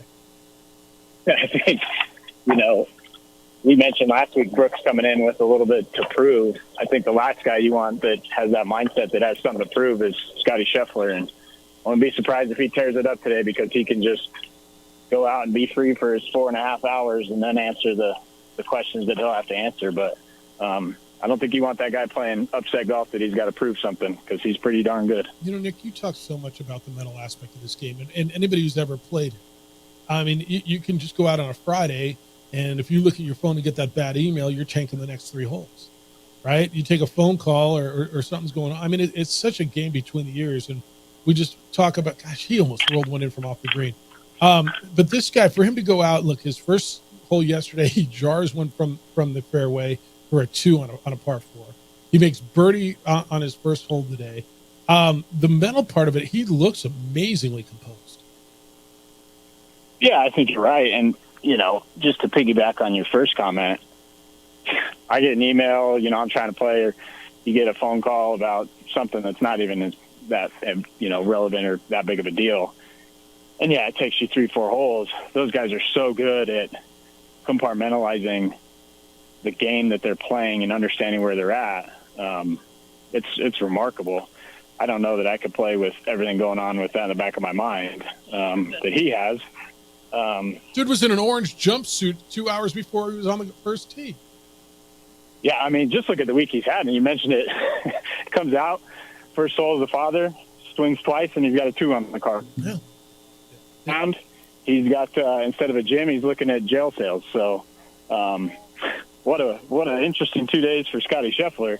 But if there's, that's why they're the best in the world. That's why you watch them. That's why you tune in, hopefully, and enjoy the sport of golf, the professional sport of golf, because they're just so good at shutting that off and just playing their game, and then they'll answer the questions and they'll move on from there. But I think his statement that you read earlier on your show was a very good statement to just get it out and kind of maybe preface his press conference coming out that, it was a misunderstanding and he's just got to be better, But I think there is some miscommunication from probably tournament officials in situations like that. And ultimately, you just hope that people learn from it. JJ, if he wins this thing, is this one of the greatest wins ever? Like, I mean, it's like the Michael Jordan flu game. He got arrested. Yeah. But it's not like he just went through a trial or he was in an accident and suffered an injury or he ran someone over. Like, it was a bad miscommunication. Dude was in cuffs and in a sack. Yeah, and an hour later, you have everyone picking him up and saying, "Oh my gosh, Scotty, I'm so sorry." Okay, and freaking silver platter back of golf course. So is it that traumatizing? Maybe you should have spent a couple of days in jail. I mean, I don't know. Where does this go? Because I think where JJ's going, and I got an email on it too, is the social ramifications, Nick. Is this a privileged golfer who got out of jail that the rest of us with that police report would be sitting in jail? And what if this was Shahith Theegala or a golfer of color? Would they have been treated differently? I mean, I'm already seeing all that stuff. And it's all speculation. I don't know, but there's plenty of speculation. And people are saying, yeah, you do know. Yeah, I hope that that's not the narrative. I think that respect law enforcement. I think that they go about their processes and they handled it. Give them the benefit of the doubt exactly how they would anybody else, regardless of color, regardless of who they were. But, we have to look at it as consumers of he's got to make a tee time by 10 o'clock their time, He's got to get to work. He's got to get to work. Thankfully, I'm not in that position or haven't been in, and I hope I never am, to understand how long it takes to be booked, detained, and things of that nature. But, I think that they would handle it, whether it were a Tiger Woods or Theegala or Tony Finau or Minority or anybody. I hope so. Law enforcement are great individuals that protect us, and I think that regardless of who they are, they put that aside and they just handle their business how they need to. I hope that's not the narrative. But, he did make his tee time. He was playing golf. Like I said, I think his statement was very fair and valid. And I think it is a misunderstanding because you got to understand tournaments. you have a ton of people trying to get in the gates, especially with the wave that was going out in the morning today. With the accident there and the rain. Absolutely. And they have special access at every event. They have to get waved through. So although I, again, respect law enforcement, I see his side of he was just doing what he does at every other event he plays in, that he has to get waved through. Now, can't drive on a median and break the law. Or drive west in the eastbound lane or whatever he's accused of doing. Yeah, no, it's not there. Hey, let's do this. He just had to, he thought he was doing what he normally does. Maybe he was rushing. I don't know. I mean, he'll have to answer those questions. But at the end of the day, like, they do have special access that they get waved through. Right. We're at Augusta. They go in turn lanes up against, the Bermuda grass of a median or a shoulder to get to Magnolia Lane. So it's not out of the realm that he thought he had the access that he normally has at other events. Yeah, and all the other guys got through. All right, let's do this. Put Xander Schauffele's 62 into perspective. Remarkable. JT said, I was watching a show last night, that he mentioned it was the easiest 62 he's ever seen. We mentioned last week, for those that can hit it far, that golf course is playing about 7,600 yards at whatever elevation they are, with some humidity now with the water in the turf. That's like an 8,300 yard golf course here in the state of New Mexico. That is unbelievably long. And those guys that can hit it far, and Xander has increased his club head speed and his ball speed to hit it 10 to 15 yards further, that's what's going to happen. He's able to have better clubs. Now, obviously, you have to drive it straight. That's, a huge piece of it. But especially today, because the rough's going to be wet and heavy. Absolutely. But to shoot 62, Ben and I, our head professional, were talking about, can he replicate 3 rounds like he did last week, and then maybe tie it in to get over the hump? And he's well on his way. I mean, you put your name up there, and I think it was 3 clear going into today. Yeah. When the round started. Like he mentioned in his press conference, he's got to go play 3 more rounds of golf. And the first round's over, put it behind you, start grinding to see what you can put together on 2, and then hopefully 3 and 4. So obviously the course is gettable. We're seeing that with the scores, what guys are doing. So if you see that, and you're chasing a number, when you're going out there in the second round, are you trying to shoot a specific score on the day, or are you just trying to take it hole by hole? Kind of what's the mindset in a tournament like this for a professional? Question, AJ. I think what they're so good at is they understand the process. They understand the blueprint of how they're going to attack the golf course based off the game they can play. So going into every hole, they have notes in their yardage book. They have things that they want to hit it here. They're aiming at this tree. They just go about it, process hole by hole, to execute the shots and then ultimately add them up in the end. I don't think they go in with, I got to shoot, 65. I got to go shoot 68. They're putting themselves in position to maybe make, have some gettable looks on some of the holes. But they're executing the game plan of how they're going to attack the golf course based off their game. Projected cut is even par. Tiger went bogey coming in. He's +1. Does he make the cut? I hope so. So we can watch it this weekend. That's where we all are. I hope so. Yeah, I don't. I think it's going to be. They're going to play it a little bit different today. I think they wanted some viewership yesterday in the whole locations that look like they picked out at Valhalla. Unfortunately, I'm going to go, and maybe this is just some reverse psychology. I'm going to say he doesn't make the cut, but I think it's going to play a little bit harder today. Yeah, I think he shoots +2 or 3 today, and this is out. All right, you got a golf tip? Make us better. Yeah, I do. It's kind of like a 2-part one. And I don't know if this is kind of the video you guys got playing on ProView Networks, but this is just called the stomp drill. What you're going to do with an iron. For those of you that struggle leaning on that backside, you have trouble getting to that lead side. Yes. What you're going to do for a right-handed player, you're going to take the iron back, and at the top, you're just going to lift that left foot or your lead foot. So right foot for a left-handed player, left foot for a right-handed player. You're going to lift it up briefly, and then you're just going to stomp it on the ground, and you're going to swing through. What that's going to help you do is feel that weight transfer. And when you post up on that left side, you'll be able to feel how that weight gets into that left heel. So it's just a quick stomp drill. That's for iron play. Do you want to do that while you're hitting the ball? Do you want to do it while you're hitting the ball or just without a ball? Because that's my issue, man. I lean back too much. Yeah, again, I'm big on it. I've said a couple weeks. Start it without a golf ball. Right. Take the expectation out of it. Put a tee in the ground. Peg a tee. Try just hitting the tee and brushing the turf. And see where that low point of the club is. And then as you get comfortable with it and you start feeling that transfer, incorporate a golf ball then just so you can get the feel and sensation of the drill before you actually start putting a golf ball in front of it. Got it. All right. And there was another part? The driver, this is my favorite part of it. Once you get that, the driver, you're actually going to take the club back, and as the club goes back, you're going to bring that lead foot to kind of your back foot, so your feet are going to get really close. And at the top, you're going to lunge and step and stomp like a pitcher pushing off of a mound. And as you do that, you're going to allow the club to drop and then generate some speed through impact. This is a speed increasing drill, but it's also a very good weight transfer and posting up on that left side. It's one of my favorite drills for those that want to increase some club head speed, just like they need to a PGA Championship this week. Generate some speed, but do it again without a ball, just hit a tee, and then incorporate a ball. And what you'll see is a little bit more speed through impact on the lower part of the gate of the swing. Hopefully hit some really long, nice, good shots. Love that. I'm all over that this weekend. All right, what do you got going at San Diego Golf Club? Yeah, things are ramping up. We got Cubs starting this Sunday. First class sold out. We got a second class opening up that should be sold out here momentarily. What? Come out, bring your kiddo out. They told me it wasn't, bro. Can I get I Austin called Buck in Wednesday, there? and they called me back saying it's not starting until next weekend. 100%. Yeah, they missed that big time, so it's happening. Don't worry. I'll have them. I got them reaching out to you, JJ. JJ, you got a guy. You got a guy. I was so stoked. I was like 7 o'clock. His kid can't Wednesday, wait, dude. And then they're like, "Oh, sorry, we're not doing it." I was like, "What?" His kid cannot wait for this. He loves this, which is beautiful. We got to do it. So it's happening.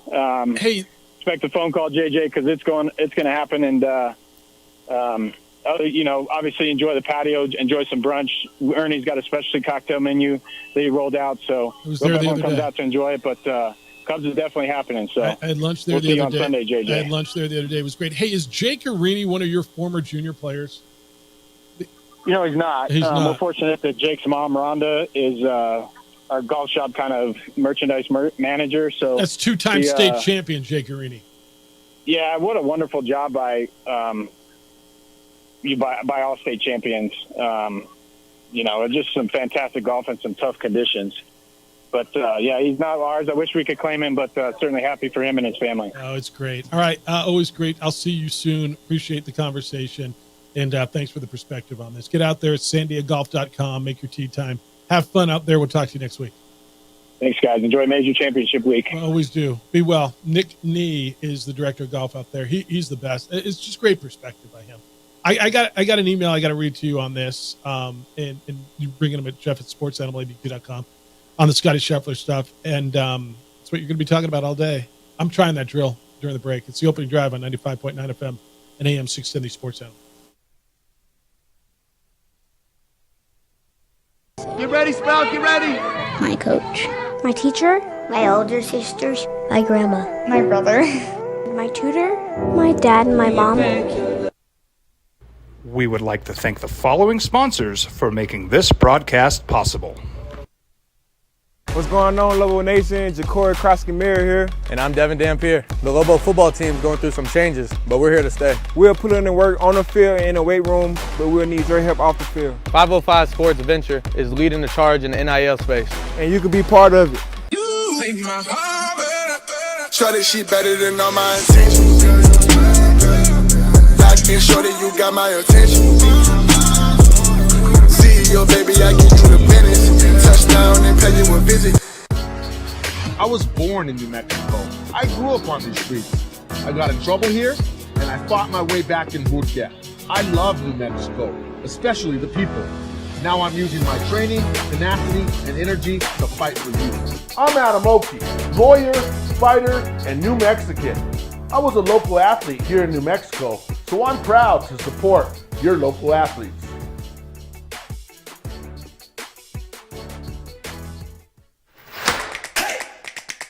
Albuquerque's leader in sports is ProView. From pros to prep, all your favorite action.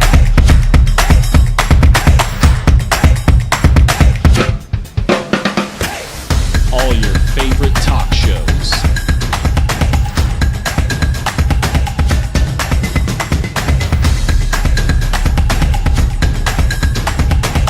Find it on ProView Networks. Teenagers love a party, especially during prom and graduation season. Often, alcohol is involved. Some parents think that hosting a party with alcohol in their home will keep the kids safe, but it's wrong and it's illegal. As a parent, to allow your teenagers' underage friends to consume alcohol on your property is a felony. Parents who host lose the most. Don't be a party to teenage drinking. This is a program of the Drug Free Action Alliance. For more information, go to burnco.gov/do-not-host. Hey, look! It's Dwight Goodman! Boom! This place is hot. Let's see if anyone needs my help. How about I drive you madman home, huh? I got this, Dwight. I'm the designated driver. Boom. Sweet. Does anyone need Dwight's help getting home tonight? No thanks, Romeo. I've got a taxi all lined up. Drive safe, Dwight. Boom! Boom!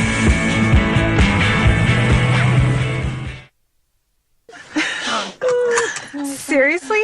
You expect me to drive while you aren't wearing seatbelts? What's the worst that can happen?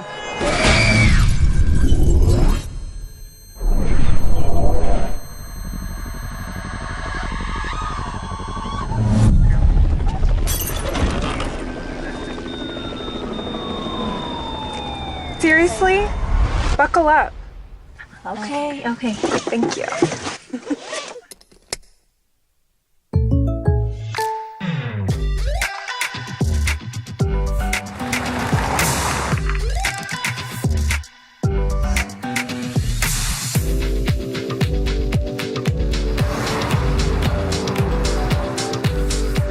For your surprisingly great rates, contact your local State Farm agent today. If you want the real deal, call State Farm agent Marty Size in Albuquerque today. Like a good neighbor, State Farm is there. For your business or your home, Valley Fence stands alone. We're number one in New Mexico for a reason. It's the best fence you can own. Proudly serving New Mexico for over 50 years. At Valley Fence, the difference is clear. No fence too big, too small, or difficult. We handle them all at Valley Fence Company. Sports Animal.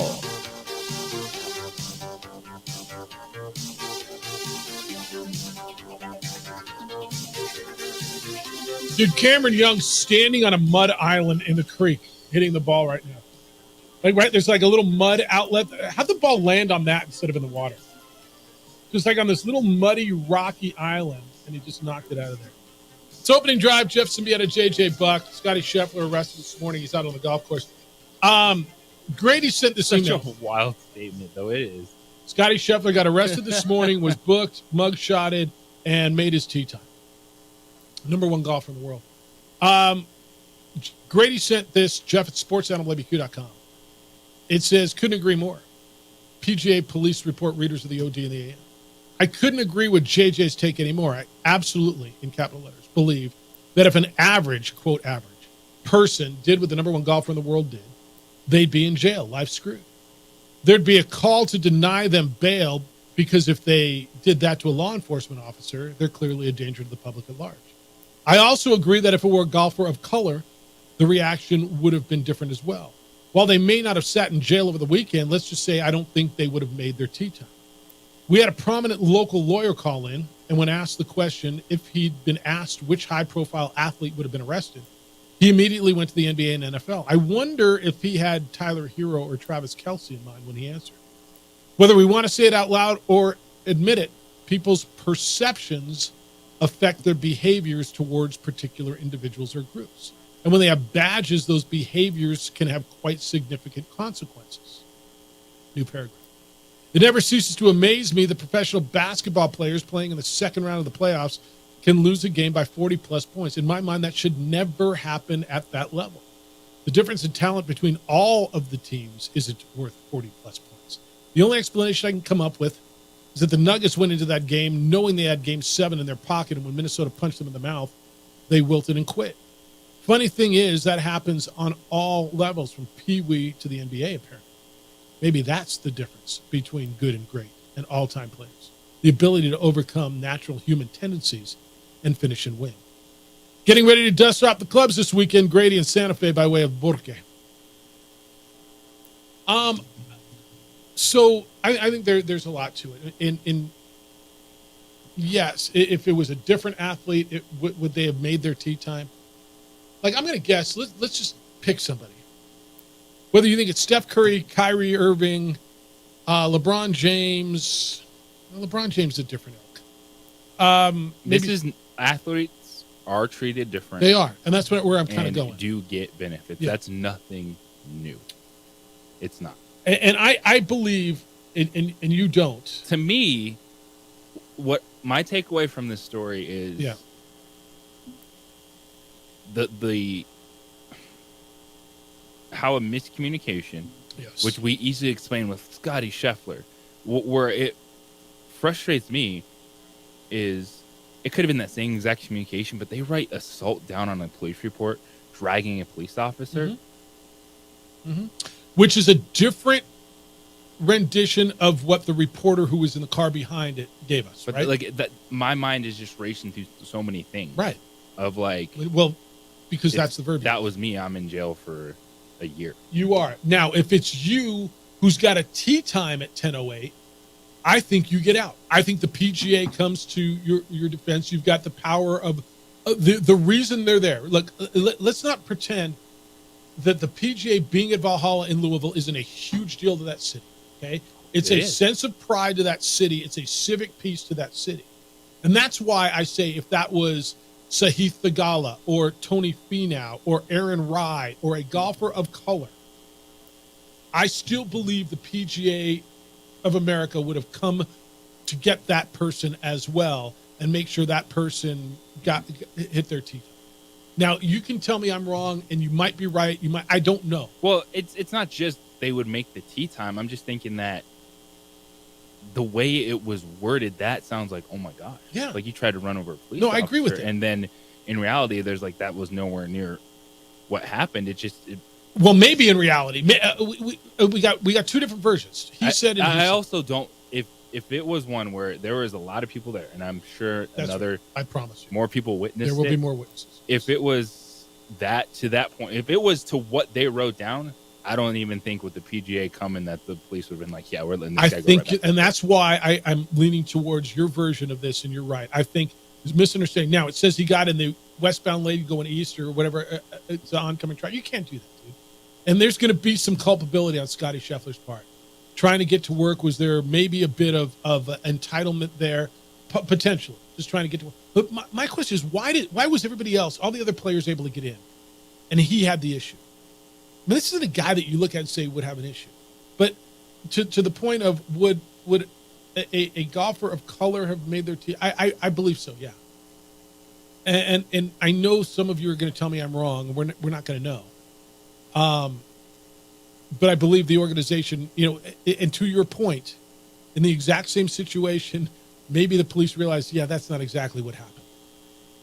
Because I think if he accelerated and dragged this police officer, yeah, they probably would have let him out. No, they would have let him out tomorrow or tonight. I'm going to guess this was accelerated, but yes, athletes get treated differently. Athletes of color, and the number one Caucasian golfer in the world, or golfer in the world who happens to be Caucasian. There's a lot to this. Meanwhile, Scheffler's out on the golf course right now, and I believe last I checked, he's at -5, 1 under for the day. He's played 6 holes, so maybe he's not going to shoot a 65. He went birdie, bogey, birdie on his first 3. The leaderboard is still Xander Schauffele, who goes out this afternoon. Mark Hubbard is at -8. He's 2 under on the day. And then a group at -6, Sahith Theegala and Tony Finau, by the way, since we've talked about them, and Colin Morikawa and Tom Kim, all in that group. Boy, this is going to be an interesting watch. And it's going to be the most watched golf press conference in Tiger Woods. Right? The most watched non-Tiger Woods golf press conference in a long, long time. All right, what else do you got to know as you go through your day? Nuggets got beat by 45 last night. I mean, they should thank Scotty Scheffler, because otherwise we'd be beating the hell out of them today. You get game 6, Indiana, New York tonight. You'll have the PGA Championship going on throughout the weekend, and you get to watch that. Anything else I missed? What a week, dude. Good week. Thanks to Kenny Thomas and Nick Nee. They were both with us today. Jim Rome Show is next. I went 2 for 2 for the first time, throwing those in the garbage can for a long time. Jim Rome Show is next. Heard with Colin Coward after that. 2 Men On is here at 4 o'clock, and then we're back with award-winning radio Monday morning starting at 7 a.m. Adrian, great week. Appreciate you very much, Lee, on the video side. Big weekend for you? Huge weekend. All right, enjoy it. Be good to each other, please. Have a great, safe weekend. Be kind, loving, caring, and sharing. We'll smell you on Monday.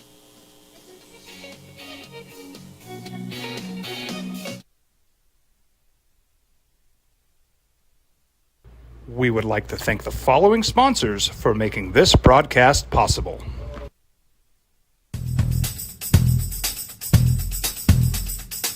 International Protective Services is a proud supporter of ProView Sports and New Mexico Youth Athletics. IPS provides residential and commercial security services in the Albuquerque metro area. For more info, please call 505-897-2420 or visit internationalprotectiveservice.com.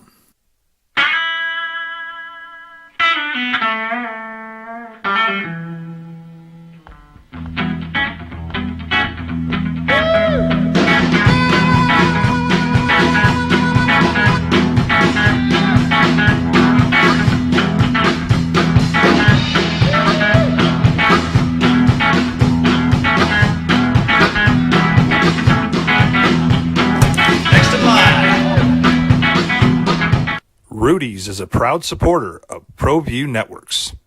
Teenagers love a party, especially during prom and graduation season. Often, alcohol is involved. Some parents think that hosting a party with alcohol in their home will keep the kids safe, but it's wrong and it's illegal. As a parent, to allow your teenagers' underage friends to consume alcohol on your property is a felony. Parents who host lose the most. Don't be a party to teenage drinking. This is a program of the Drug Free Action Alliance. For more information, go to burnco.gov/do-not-host. Don't sacrifice quality and flavor when you're in a hurry. Golden Pride offers ribs, fried chicken, red and green chili breakfast burritos, and Frontier sweet rolls. 4 great locations, or visit us online at goldenprideabq.com.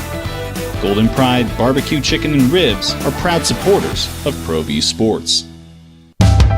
We here at Clark's Pet Emporium welcome you to bring in your pets. We know that having your pet with you makes the experience of shopping for them even better.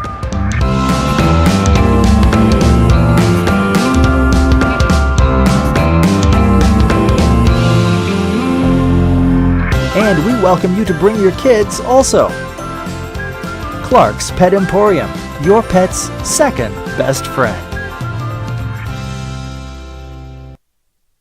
We would like to thank the following sponsors for making this broadcast possible. What's going on, Lobo Nation? Ja'Cory Krosky-Miller here. And I'm Devin Dampier. The Lobo football team is going through some changes, but we're here to stay. We'll put in the work on the field and in the weight room, but we'll need your help off the field. 505 Sports Venture is leading the charge in the NIL space. And you can be part of it. Shorty, she better than all my intentions. Locked in, shorty, you got my attention.